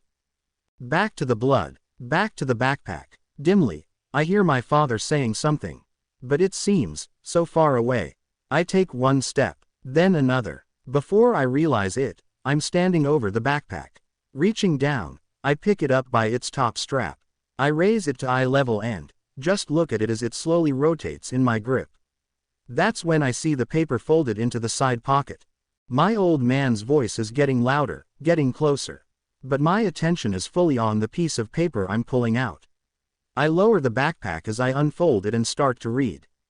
To whoever finds this, because the only person who would care wouldn't casually be wandering back alleys, please take this backpack to the Todoroki residence, and inform them that it's for their youngest daughter, Shoko Todoroki. Inside is a notebook with a message for her. Then after you hand it off, run away as fast as you can. She's not good at processing her emotions and might lash out at you. Oh, but don't tell her I wrote that. It might upset her a bit. Asterisk. I can feel my eyebrow twitch at his comment about my emotions, but I can't really say that he's wrong. But at the moment I'm not feeling much of anything to process. Mainly, I'm just numb. I only realize that I froze when I feel my father's hand on my shoulder. Shoko, you haven't been responding. I called the detective and informed him of what we found. He's on his way with forensics. He looks at the blood-splattered alleyway. There isn't likely to be good news when they get here. But there's a chance given there's not a body. I nod absent-mindedly, carefully folding the paper back up before handing it to him to hold, and he instinctively takes it. With my now free hand, I reach towards the zipper, only for him to grab my wrist. You shouldn't disturb the scene more than you already have. Everything here could be a lead to your friend's location. I look at him blankly for a moment. Then I look at his hand holding my right wrist. A quick flex with my quirk has him pulling his hand away to avoid the bracelet of ice spikes now wrapped around it. Ignoring his protests, I unzip the backpack and pull out the notebook. Dropping the backpack from my left hand, I bring it to my wrist to melt the bracelet as I stare at the cover. I recognize it. It's one of Izuku's analysis books. But on this one, the title has been scribbled out. Instead, it reads, "I'm sorry, Shoko. My father is saying something, but all I can hear from him is some kind of buzzing sound." I rub my ear to see if I can clear it up, but it doesn't work. Giving up, I lightly trail my fingers down the cover, feeling a bump from something inside of it. I let it fall open in my hands, right to a pair of pages holding a folded piece of paper, and All Might's signature. I stare at it for a moment, my thoughts silent. I know that Izuku is a major All Might fan, but he never mentioned getting his autograph. Which means that he got it just before whatever happened. I flip to the next page, and my breathing hitches. It's a note, addressed to me. I read it, and my previously dulled emotions start to flare up. Sadness, horror, rage. I look up at my father, and he flinches back at the unfiltered maelstrom of emotions swirling in my eyes. "Father," I say with a voice of barely restrained fury. "You want me to surpass All Might, right?" Taken aback by the sudden question, he simply nods his head. A smile crosses my face, a twisted thing that would cause a shiver to crawl down the spines of those who see it. "Then let's go to Izuku's house. Just have the detective make sure the Yagas are there. Oh, and the Bakugos as well." Aizawa POV. Detective Naomasa sits in the living room with his friend Toshinori Yagi, along with his wife and daughter. On the couch sits the Bakugos, who are absorbing the information he's given to both families. Given the news he just delivered is about Endeavor finding their son's backpack in a bloodied alley, the atmosphere is understandably tense. Especially since he asked to meet with both families at the Yagi residence. But I'm assuming what has him taking medicine to settle his stomach is the fact he asked for me to be present as well. It's no secret that neither Endeavor nor I enjoy each other's presence. In fact, we loathe each other. Endeavor because he thinks of me as cowardly for focusing on stealth, and me because I think the number 2 hero is a glory-seeking idiot. So the fact he specifically asked for me to be present at the meeting raises some major red flags. There are only 2 reasons I can think of for me to be here. Either he needs to use my contacts, or he thinks he'll need my quirk. But the sound of a knock at the front door signals that we'll all find out soon enough. Inko Yagi rushes to answer it, and Toshinori sits back down and fidgets with his hands. But when she returns, it's not just Endeavor with her. A girl with red and white hair split down the middle is with her as well. But before I can question why she's there, she raises her arms and alarm bells ring in my head. I immediately activate my quirk, but in the split second between activating it and it affecting her, flames have already shot from her left hand towards Toshinori Yagi, and an icicle shoots from her right towards the Bakugo kid. Though the kid is surprised, he manages to bring a hand up and lets out an explosion from his palm, destroying the icicle. As for Toshinori, a rush of wind bursts through the room, throwing off the end of my scarf that I threw towards the girl. Looking towards the source, I see All Might. Where Toshinori was sitting, now stands All Might, his hands clapped together in front of him from dispersing the flames. Judging by the looks of shock on the faces of his daughter and the Bakugos, I can guess that this is news for them as well. A glance reveals Endeavor being in the same boat, but the girl isn't. Relaunching my scarf, I restrain her, with my quirk keeping her from trying to burn or freeze it to escape. Explain. Now, I look at Endeavor for answers, who manages to shake off his shock and in turn looks at the girl. Shoko, why did you attack them? Simple and to the point. I can appreciate that. I wanted to check if Izuku was tricked. She frowns at All Might, derision clear in her voice. Looks like he wasn't. In a puff of smoke, All Might turns back into Toshinori, a shocked, angry but hopeful expression on his face. Izuku told you that I'm All Might. So he's okay. Her expression twists, but before she can reply his daughter jumps up from where she was sitting next to him. Wait, Izuku knew you were All Might. Why didn't you tell me? He looks away and opens his mouth, only to be cut off by Shoko. Izuku only found out not long before he took Bakugo's advice. There's silence as the adults are clearly confused. But the kids' expressions say a lot. The Yagi girl looks at the Bakugo kid with horror, matching his own. But it's brief. He immediately sneers at the girl and crosses his arms. The hell are you talking about, Todoroki? There's no way Deku did that. Though the confidence in his voice is undeniable, so is the fact that before he crossed his arms, his hands were shaking. Deku, I think. Maybe it's a nickname for the missing kid. Not a very nice one. Examining the kids as the Yagi daughter's hands clench into fists and the apparent Todoroki daughter glares at the Bakugo kid, I start to build a picture of their relationships. For the first time, the Bakugo parents speak. Katsuki, his father says calmly. Judging by his wife still staring at Toshinori, it seems like she's still processing the fact that he's All Might. What advice did you give Izuku? He just clicks his tongue and looks away.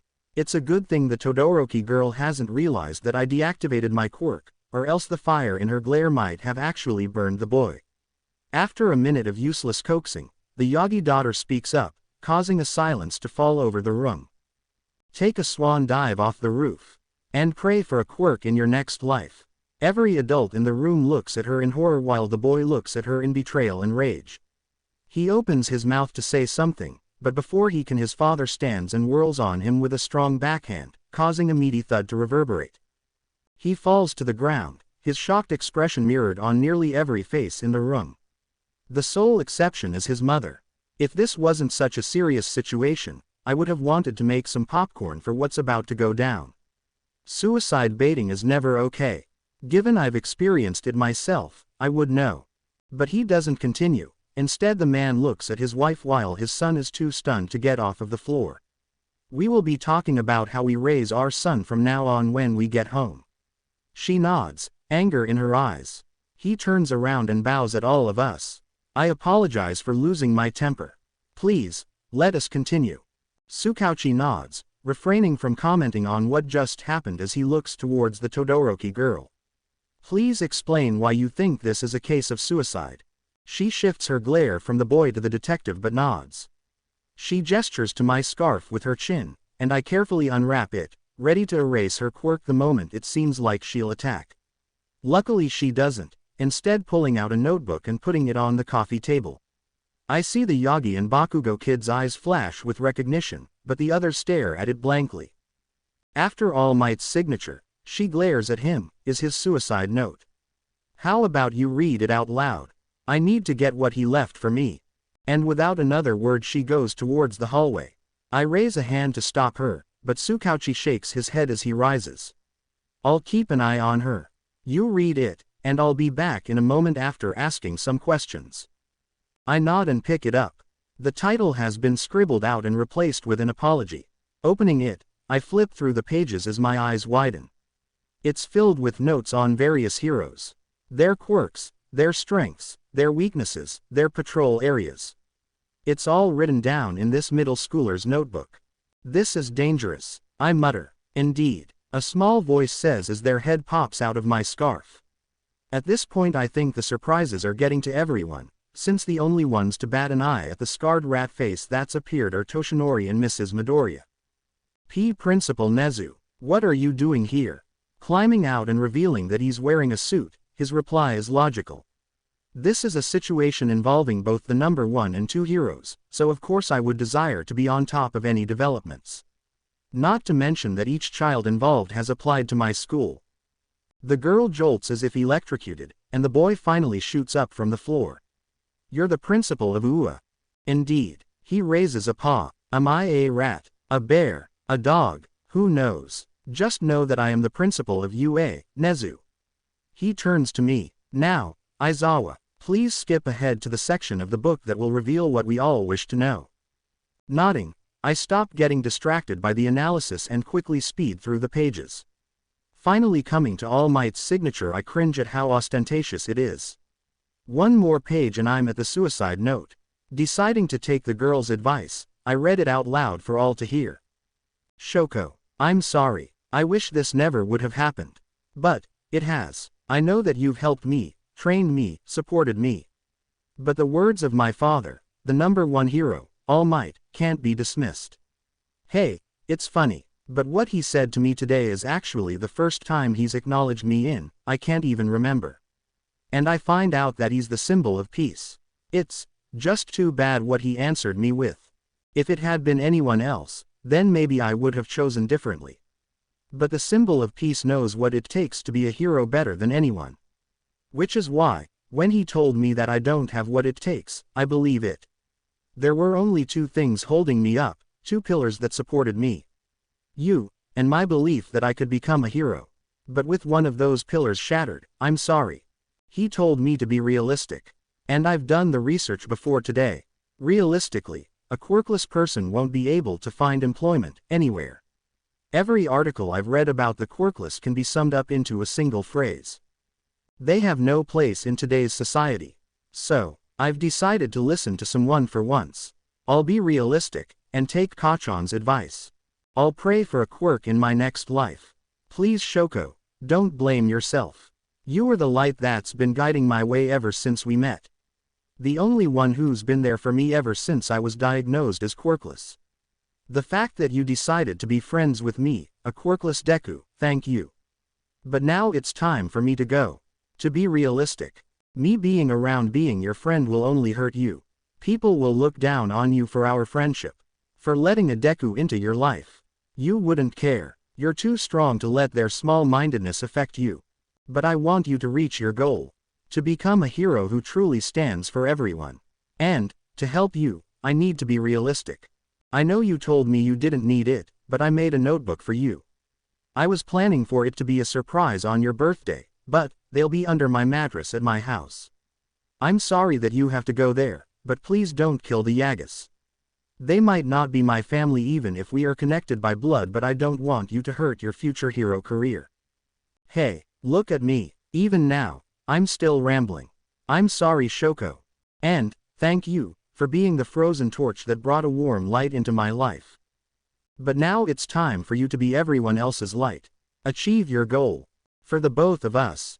Asterisk. There's a lot to digest from that. The fact that it's supposedly the only time he's talked to his father is concerning enough. But the fact that he felt like the symbol of peace destroyed one of his emotional supports is. There's silence except for the faint voices of Tsukauchi and Shoko Todoroki from the boys' room. Eventually, Nezu breaks it. Toshinori. He stiffens up at his tone. What exactly did you tell your son? We all listen, our bodies tense as we wait to hear the words he said that put the nail in his son's coffin. Tears flow from the eyes of the Bakugo parents, as well as the Yagi daughter. Toshinori looks like he's aged a decade. But his wife, she's acting like she feels guilty, but there's no sadness on her face. Just guilt. Toshinori finally answers, his voice no louder than a whisper. I told him that he can't be a hero without a quirk. And that he should be realistic. Sobs echo out from his daughter while the Bakugo parents close their eyes as fresh tears flow. Before I can point out how absolutely fucking dumb his words are, the temperature drops, heralding the return of Shoko Todoroki. Apparently getting the notebooks worsened her mood, or maybe it was Tsukauchi likely questioning her, but an icy mist flows from the right side of her body and envelops the room. Clutching 3 notebooks tightly to her chest, she glares at the Yagi family. Her voice is practically cold enough to freeze the air even without her quirk. Which one of you went into his room and moved his notebooks? It's not a question, it's a demand for answers. Shoko POV. I glare at the room filled with the bastards, frozen fury in my eyes as an icy mist floats off of my right side. Not only did they drive Izuku to suicide, force him to live like that, and also snoop in his room, but they had the nerve to act like everything is normal. When I first attacked Toshinori All Might, I just needed to see it for myself to believe it. Now I'm so tempted to turn the remaining Yagas into a pile of ash. The mother doesn't even look sad. Just uncomfortable. And the biggest bastard, Katsuki Bakugo, doesn't even have that. He just looks angry at everything going on. I know I didn't expect much when I attacked him earlier, but it really is disappointing that he reacted so fast. It wouldn't have killed him or anything, but an ice spike to the shoulder definitely would have made me feel better. At least until I entered Izuku's room. An issue that's currently being exacerbated by the Yagas not saying anything. A small flame appears on my left shoulder, contrasting with my right as my emotions rise. Well, I ask. They exchange glances before the bitch daughter speaks up. None, I don't think any of us have gone into his room. She shakes her head. I always thought of it as being his safe space. My quirk flares even more at her explanation. That is considered a safe space. Before I can tear into her whether physically or verbally, I can't tell anymore. Toshinori speaks up. What do you mean a safe space? I could understand for when Katsuki is over, but why would he need it when he's not here? And I'm sure one of us has entered his room at some point. Right, honey. It's at this moment that I come to a realization. Izuku's note only mentioned Bakugo specifically. But as for Izumi, he only wrote about his family as a whole. There was no mention of her bullying him along with the blonde. Actually, there was no mention of the bullying at all. And apparently it didn't come up while I was getting the notebooks either. I glare at her, waiting for her to answer her father's question. Waiting for her to reveal the truth. She looks away from her father, meeting my eyes and flinching away, looking at the ground instead. She peeks at the room, waiting for her to answer. She opens her mouth, hesitates, closes it, and opens it again. She starts to speak, but the detective's return stops her. I sneer at the look of relief clear on her face. But the shock that replaces it when the detective speaks almost has me smiling. Toshinori, he says in a cold tone. If you can't explain to me why your son's room is like that, then I'll have no choice but to bring you down to the station, consequences be damned. The abject shock that appears on the face of everyone actually does make me smile. Then I get an idea. Detective, I doubt that he'll be able to tell you anything. At least, if Azumi's words are true and nobody here has ever been in his room. So why don't you show them all? My glare encompasses all of them as I speak. It will also tell me which one of them decided to snoop in his room. He hesitates for a moment, but nods his head at the suggestion. Waving his head, everyone, not only the Yagas, rise to see his room. It makes for a cramped walk in the hallway, but me and my father have room due to nobody wanting to accidentally brush against either of our quirks. But the reactions I see when they reach his room are upsetting. Like none of the Yagas have been inside it before. Which leaves me with the question. Who put the notebooks on his desk? Nezu POV. I have to admit, this trip started out as an idle curiosity, but has rapidly turned into a rather serious issue. Toshinori Yagi, known to the world as All Might, neglected his quirkless son while favoring the boy's twin sister. And then he caused him to take his own life. The blame does not rest solely on his shoulders, of course. But a great deal of it does. Much of the rest of it rests on the shoulders of the boy, Katsuki Bakugo, who applied to my school. Honestly, getting the 3 children's applications was a delight. Izumi Yagi had been All Might's recommendation, and I had no doubt that she would have gotten in without any trouble. As for Bakugo, his records speak for themselves. A powerful quirk, a top-tier intelligence as shown by his high grades, matching point for point with Yagi and Todoroki. And according to his records, a determined child who pushes ahead through any adversity. An overall stellar student. Evidently, that was a lie. Most of it I can still believe, but any notes on his character are clearly suspect. Though few of the others have picked up on it, I feel as though Yagi falls under the same category. She was not mentioned in her brother's letter, but then again, why would he? It is clear to me that the letter was intended purely for Todoroki. So why would he even bother mentioning anyone else? Even the boy was barely mentioned, only a passing thought to explain why he jumped. But things are rarely ever the fault of a single person, and I've been watching her closely. But that is something for me to deal with soon. For now, I must convince the detective not to arrest the symbol of peace. The repercussions when the knowledge gets to those who know of his identity would cause chaos in the government. And while I normally wouldn't object to teaching those filthy humans a lesson in humility, they are also known to react badly when negatively surprised. So I must ensure he is not imprisoned. But seeing Izuku Yagi's room, I make myself a promise that he will be punished. The entire Yagi family will. The walls are covered in a thick layer of dust, with only the spots hanging with All Might poster having been cleared. As if that was the only thing they cared about being clean. But even those are faded, clearly having been hung long ago. Other than the old mattress sized for someone much smaller than a middle schooler, the only thing is a desk with splinters peeling off of it. Honestly, it feels like the room at an orphanage of a child averse to cleaning. If it wasn't for the waste basket filled with bloodied bandages. I step inside as the others look on with horror. For those who haven't experienced many hardships, I'm sure that the state of the room shakes their already disturbed mental states. I also find it upsetting, but my own experience has hardened myself against such things.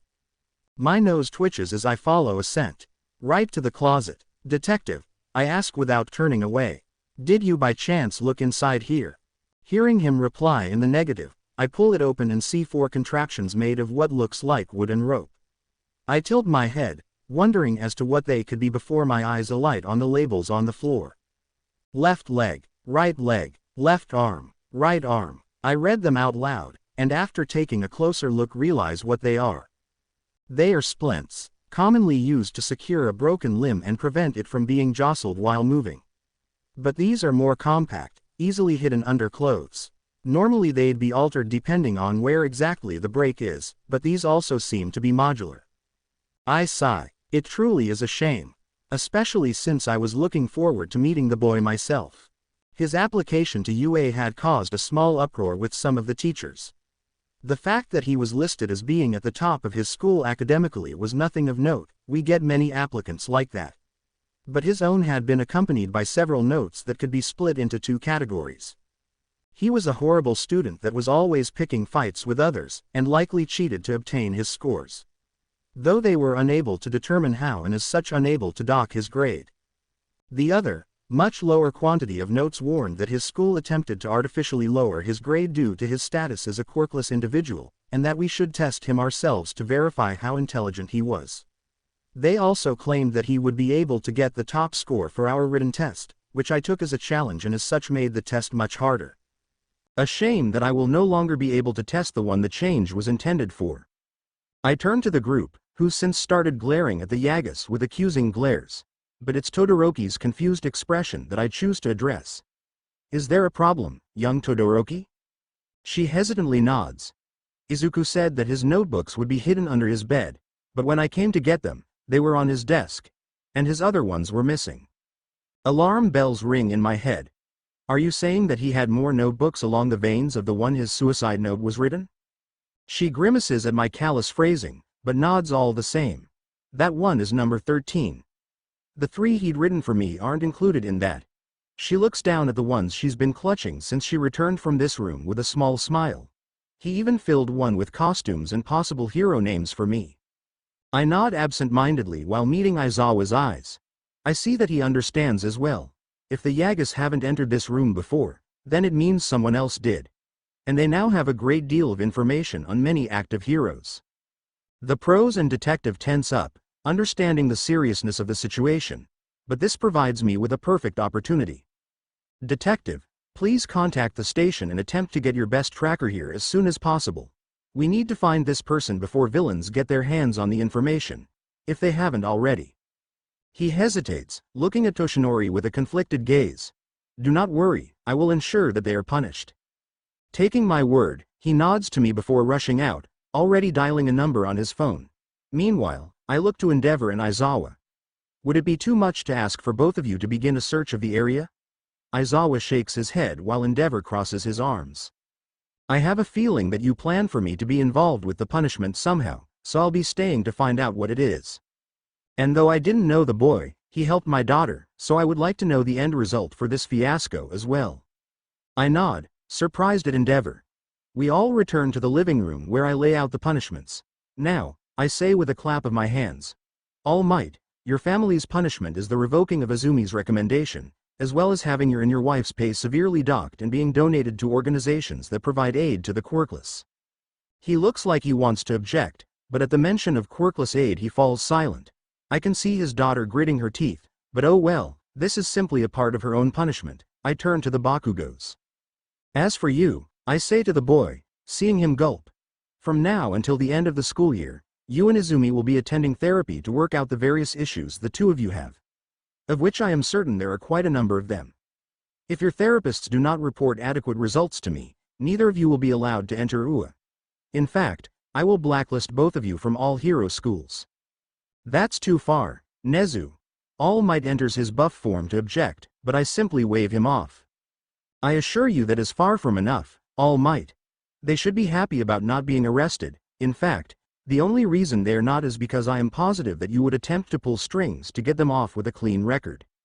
He nods as he powers down, a determined look in his eyes. And the only reason I'm allowing them to apply to UA with such light conditions is because I worry about them becoming villains otherwise. At least at UA I'll be able to keep an eye on them. I tap my chin. Which reminds me, I hadn't finished listing your punishments. In addition to the therapy, both of you will be required to perform mandatory community service a minimum of 25 hours a week. Aren't I generous, leaving you time to study, train, and go to school? I don't wait for a reply, hopping up Aizawa's body and nestling into his scarf. That concludes the first phase of punishment. Should the two of you get into UA, you will learn of the second. Until then, we must locate Izuku Yagi's remaining notebooks. I wake up with a gasp, shooting into a sitting position and startling the girl who was leaning over me. Oh, I'm so sorry about that. Are you okay? I try to get up in order to help her up from where she fell, but a bout of dizziness causes me to miss my footing and I fall on top of her. I push myself up, groaning in pain. Actually, there isn't any pain. Weird. But I still groan. It's sort of like a conditioned reflex given how being put in a similar situation before would cause me to do the same. The only difference now is that I don't actually hurt. Unfortunately, the time I spend thinking about this is time that I haven't finished pushing myself up. So, the girl under me starts, grabbing my attention. Not that I don't appreciate the energetic greeting, but could you let me up? Realizing that I'm laying on top of her with our faces only inches apart, I blush and scramble backwards, banging my back against. I tilt my head backwards and see a bloody kitchen table. I blink. Then blink again. I look down at myself and finally realize how I'm dressed, or rather, how I'm not. Where are my clothes? I quickly cover myself, steam coming off of my face from how heavy my blush is. Standing up, the girl brushes off her school uniform and looks at me with a tilted head. I threw them away.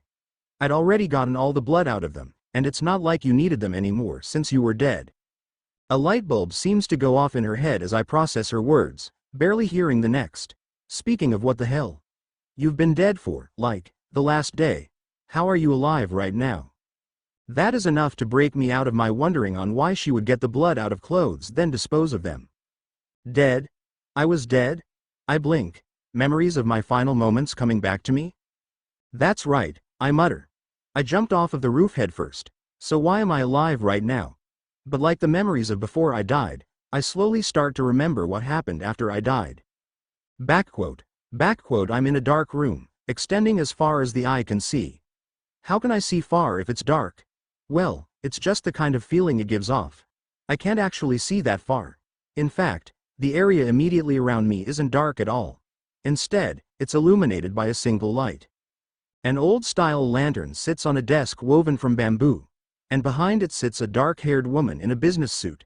She looks up from whatever it is she was writing when I appeared and quirks an eyebrow. This is unexpected. How rare. She gestures and a chair appears in front of her desk. Please take a seat so we can identify your oddity and determine where you will be going.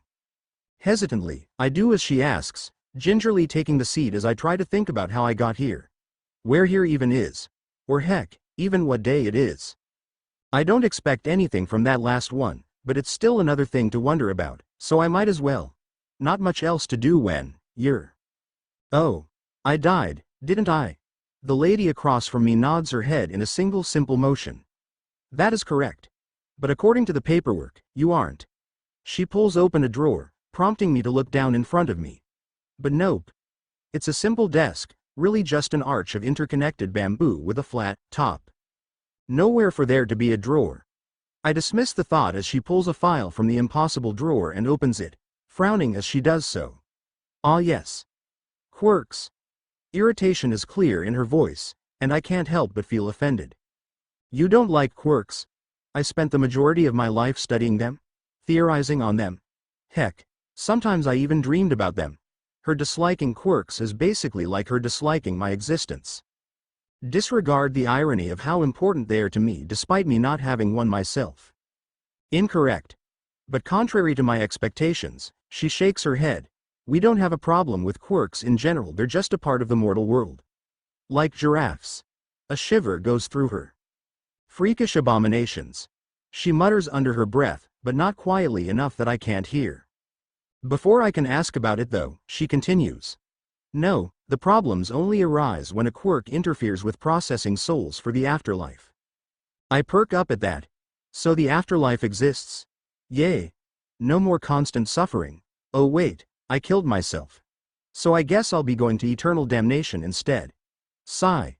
Just my luck. She wiggles her hand a bit. Yes, but actually no, see, afterlife is a broad term. So while it does technically fit, it also doesn't. At my confused look she sighs before looking at an hourglass on the corner of her desk. The sand in it isn't moving. I suppose we have time.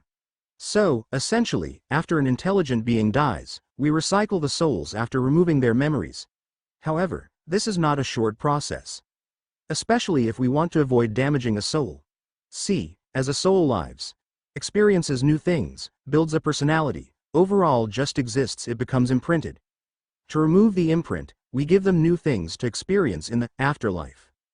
I can feel the quotes she puts on the word weird, since what happens in the afterlife is not real. The soul gets filtered as the old memories are replaced by the new, and eventually becomes clean.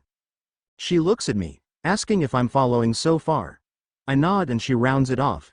Now that it is a blank slate, so to speak, it can be reused. That is the process of rebirth. She pauses as she seems to realize something. Ah, But that doesn't really tell you what the afterlife is like. She shrugs. Basically, depending on the type of person you were when you were alive, your stay can either be pleasant or terrible, though it also depends on your handler. Sensing that she's done, I finally ask my question. So, since I killed myself, does that mean my stay is going to be terrible? I was really hoping that I would finally get some peace. But to my surprise, she snorts. Of course not. A single moment does not make up your entire life. More to that, your stay is directly connected to your mental state. She points a long finger at me. Essentially, your mental state and our mood will determine what your stay here is like. I will not give any more details though. Oh, I look down. So my stay isn't going to be pleasant, because my mental state is pretty bad. My hands clench as I think back to everything I've gone through. Haozumi was doted on while everyone else turned a blind eye to what she, Kachan, and the other kids were doing to me. I shouldn't have let them. I should have listened to the voice and fought back, I sigh. But now it's too late. It wouldn't, if you were actually staying here. My head shoots up. Huh? Like I said, the only quirks I have a problem with are the ones that interfere in the soul. She glares. Like yours. Again. Huh? But I don't have a quirk. She shakes her head, and pulls out a bucket. She tosses it across the desk and it lands upright next to me. Try to kick that. If you can, you will be staying dead. If not, you will be returning to life. Because you have a quirk that is pulling you back. She shakes her head and shuffles her papers as she mutters to herself. Jumping off a 20-story building and thinking they do not have a quirk despite not staying dead, while she mutters about how people are getting dumber with each generation, I stare at the bucket. I jumped. More than that, I jumped headfirst. And from that height, there's absolutely no way that I should be able to come back. My brains would be scattered all over the alley. But what if she's right? What if I have a quirk, and it's keeping me alive? But no, she said that I am dead. But it's bringing me back to life. Is that what my supposed quirk does? Bring me back to life after dying? I choke back a chuckle at the thought. That would be ironic. A powerful quirk going undiscovered due to its stringent activation requirements. But, I stand and take aim at the bucket. If I do have a quirk, I pull my leg back. Then I can be a hero. Izumi and Kachan will stop bullying me, and I won't even have to fight them. I let loose, and watch as my foot goes through the bucket, my excitement reaching new heights. Inko and Toshinori will finally acknowledge me. I freeze at the final thought, and the woman speaks. See, not permanently dead. And it seems like you were being pulled back to your body, so this is goodbye. Try not to return until you get rid of your guilt and regrets, it is bitter. And suddenly, the darkness vanishes, and I'm looking up at an unfamiliar ceiling. Backquote. I start giggling, something I haven't done before, startling the girl before me. Somehow, that changes my giggles into full-blown laughter. Before I realize it, I'm laying on the floor, holding my stomach from how hard I'm laughing. The girl is standing by this point, and she's pointing a knife at me, but that just keeps me laughing. Eventually though, I manage to calm down. When I do, I look at the girl who doesn't seem scared of the naked, hysterically laughing, formerly dead boy laying on the floor. Instead, she looks like she wants in on the joke. But that will have to wait. I stand up, still making sure to cover myself. Her knife doesn't waver as it follows me, and I look at her curiously. We stand like that for a few moments before I clear my throat. Sorry, but would you be able to find me some clothes? Being naked is kind of. While I trail off, she looks at me with suspicion clear in her eyes, but nods all the same. Sure, but stay here, alright. If you try to run, I'll stab you. I giggle again, causing her to raise an eyebrow. I won't, don't worry. I smile and watch with curiosity as she winces before retreating while rubbing at her eyes. With her gone, I'm free to look around the kitchen, making sure I keep an eye on the door, of course. The kitchen is pretty bare. Other than the blood-drenched table, the only thing in here is the refrigerator. At the sight of it, my stomach growls, reminding me that I haven't eaten since lunch yesterday. The girl did say that I stayed dead for a whole day. Does it take a day for me to come back to life? Can it be trained so that I come back to life sooner? Or are there other factors at play?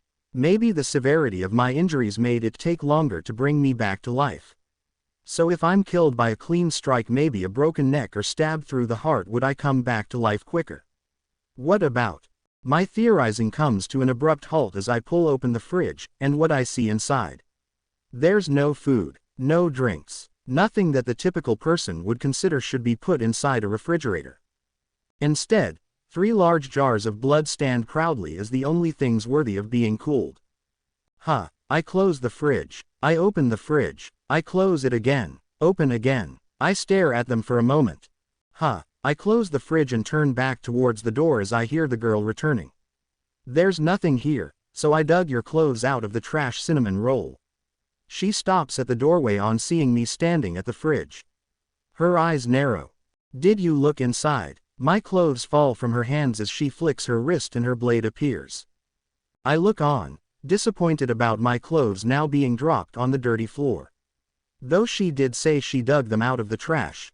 I nod, pointing a thumb behind me. Yep, I looked. Do you need blood for your quirk? My eyes gleam and my hand twitches, looking for a pen to write down what she says on instinct. She blinks at me in surprise. Yeah, I can drink blood to transform into people. To demonstrate, her body becomes engulfed in some kind of mud-like substance, and when it clears, she looks like me. But wearing her school uniform. I leap towards her, ignoring the knife now pressed against my throat. That's so cool. Is there a time limit? Does it matter how much blood you drink? Can you use their quirk? Oh, what about memories? Do you get flashes of memories when you transform to help you in acting like them? I don't wait for her to answer, bombarding her with more and more questions about her quirk as her eyes start to glaze over. Then I realize my situation. Clothes. I'm still naked. I hurriedly pick my clothes up off of the ground before shooting the girl a look and deciding that with how unfocused she is, I'm good with simply turning around to get dressed. It's not like she hasn't seen me naked already. I pause as I put on one pant's leg. Wait, why was my naked body on a kitchen table? I turn my eyes to the blood-soaked top, and see that some of the blood is leaking onto the floor from some holes inside of it. I breathe a sigh of relief as I finish getting dressed. Oh, you were draining my blood for your quirk. I nod in satisfaction. That makes sense. But you probably should have found someone better to look like. I'm kind of universally looked down on. I jump, the realization that I've been gone from home a full day finally sinking in. Oh no, my family must be worried. I pause as I think about that statement for a moment. They must be worried, right? I've been gone a whole day, and even they must have noticed by now. My eyes gleam as I whirl on the girl, grabbing her hands in mine. But I'm not going to have to worry about them ignoring me anymore. And when I get back, they're going to be so happy. I finally have a quirk.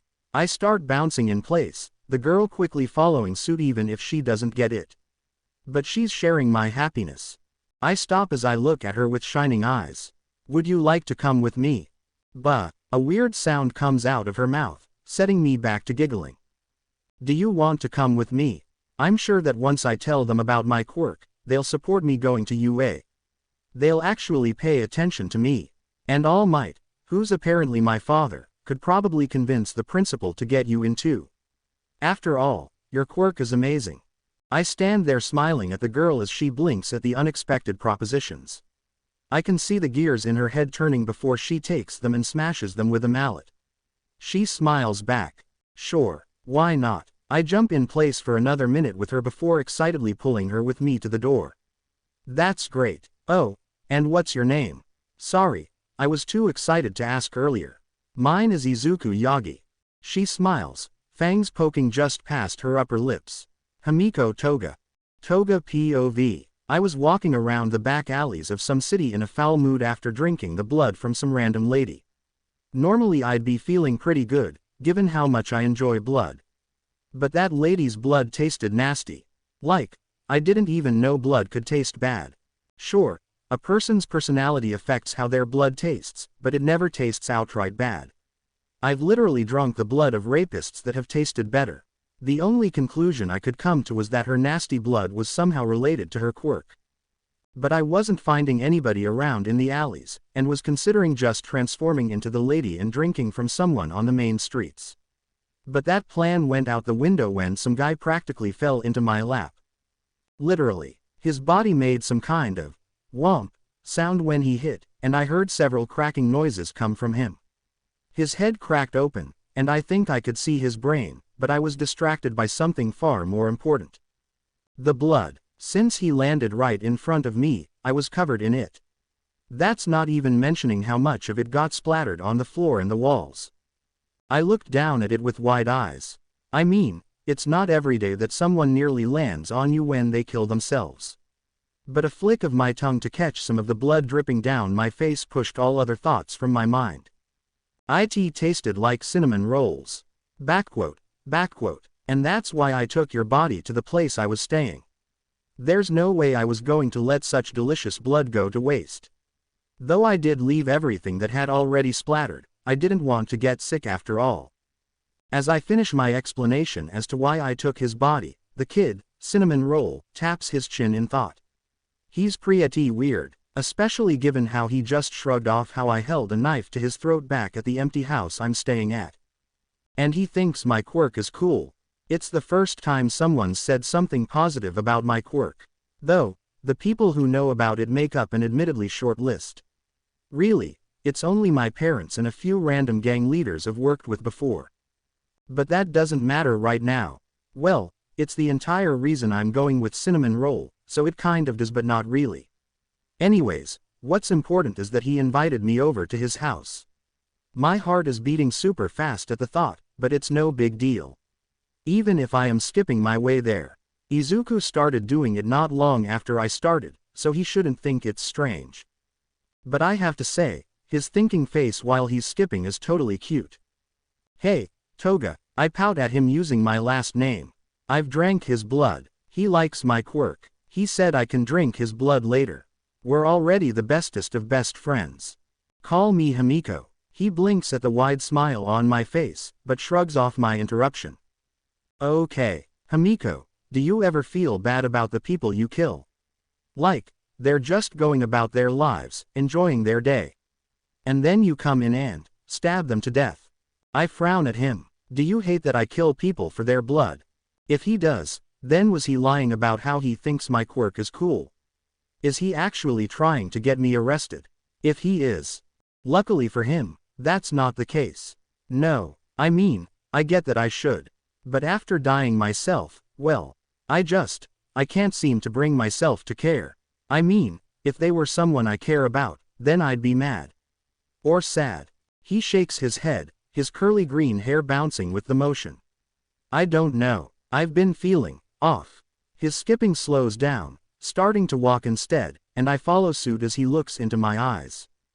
But no, Himiko, I don't hate you for killing people. Your blood craving is a result of your quirk, so the government should have made blood accessible to you. Since they didn't, you need to get it yourself. That makes me happy. My new friend stays as my friend. Friends shouldn't lie to each other after all. He stops and I follow his gaze up to the building we're standing in front of. It's a 2-story building with a big front yard that I can see through the front gate. Though the high walls surrounding it means that anyone trying to get more than a peek would be called out for their creepy behavior. He sighs as he opens the gate. Weird. I thought that he was super excited to show off his quirk to his family. We walk through, but before we can reach the door it flies open and a tall woman with long green hair done up in a ponytail hurries out. Izuku immediately perks up, his shining smile making me thankful that it's not directed at me. Hi Mom. Sorry, I have an emergency at work and probably won't be home until late. Just make something for yourself for dinner. Without so much as a glance at the 2 people standing in front of her, she rushes past, heading to the detached garage. Cinnamon Roll just stands there, frozen while the woman drives away. I move in front of him and wave my hand in front of his face but get no reaction. And his smile is weird too. It's frozen. It looks like how it did when he smiled at the woman I'm guessing is his mom. But now it's not bright. Instead it seems dark, twisted. Staring at it while he's frozen, I feel another feeling building up inside of me. I feel the urge to do something, and so I act upon it. I lunge forward and dig my fangs into his neck, ignoring the small sound he makes in surprise. I've drunk blood from plenty of people before, usually unwilling. But the feeling behind my thirst, I've only felt this once before. When I first gave into my thirst and attacked that cute boy at school, I felt something similar. But that pain-filled, broken smile. One that hides something darker underneath. I want to see what's hiding below. Backquote. Izuku POV. I'm in shock. I've been gone an entire day. I mean, I half expected something like this to happen. But to not even glance at me.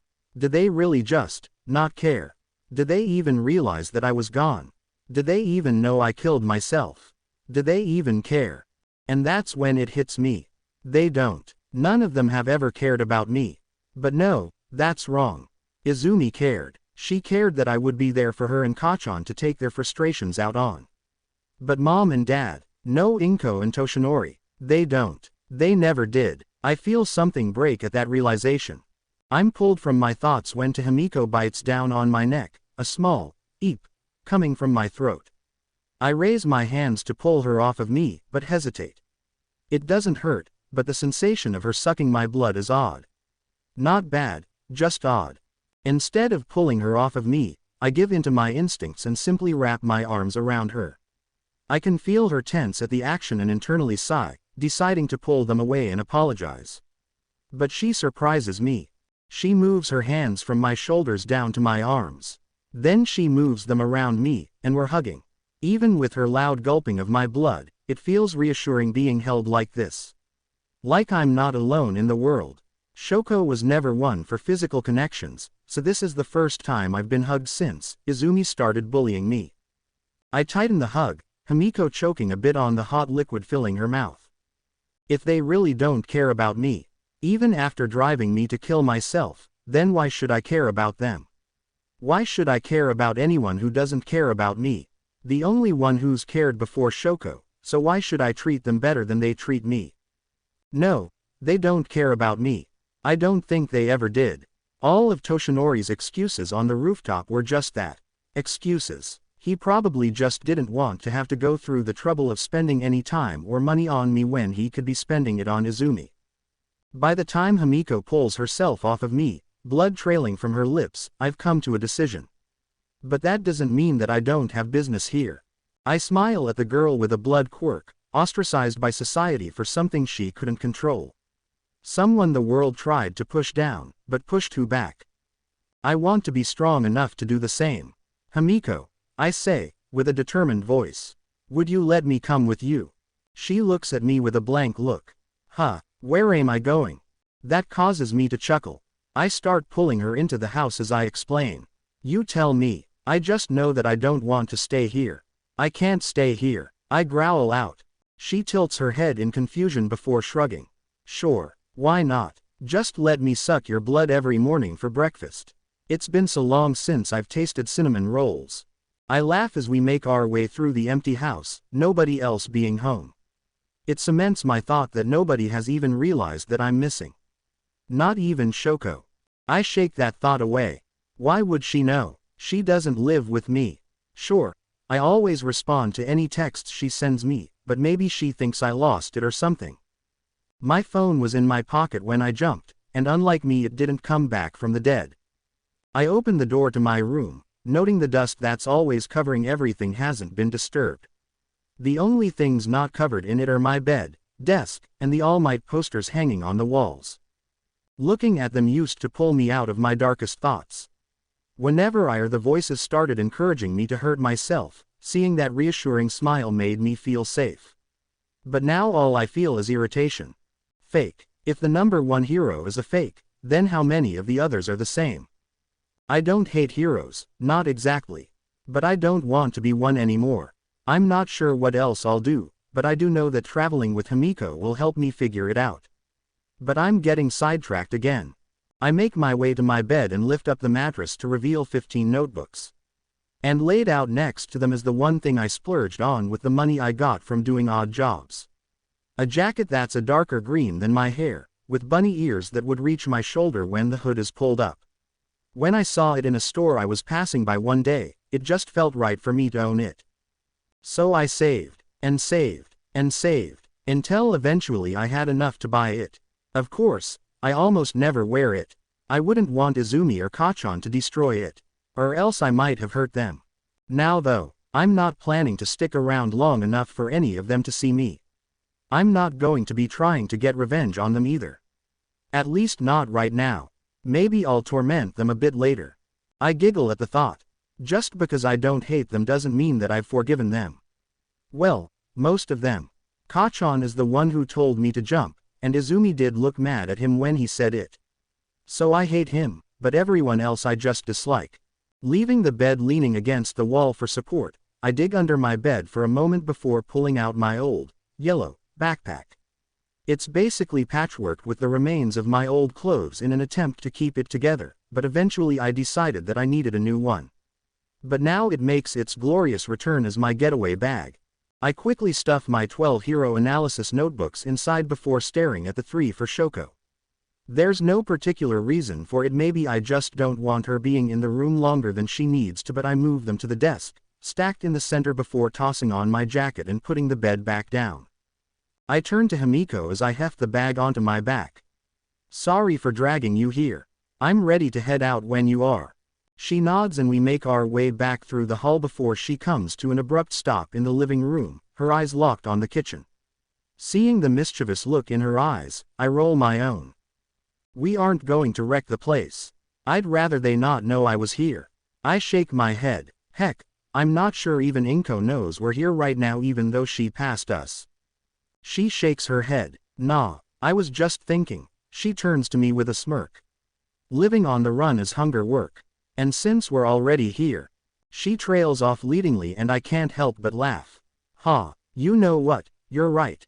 We might as well help ourselves. It can be their going away present for me. She giggles before doing something that catches me completely off guard. She leans in and gives me a kiss on the cheek. I'm frozen in shock and embarrassment while she rushes into the kitchen, opening every cupboard and drawer she can while looking for the food she wants. She kissed me. My mind is stuck replaying the moment. She kissed me. She kissed me. Come on. You don't want to regret not grabbing what you want. Himiko yells, kickstarting my mind once again. Regret, I mutter, thinking back on what the lady I met when I died said. My eyes glow with a mad glint. Yeah, I won't regret anything anymore. To be continued. I hope you guys enjoyed this video. Please make sure to like and subscribe to the channel. Now we will see you in the next video.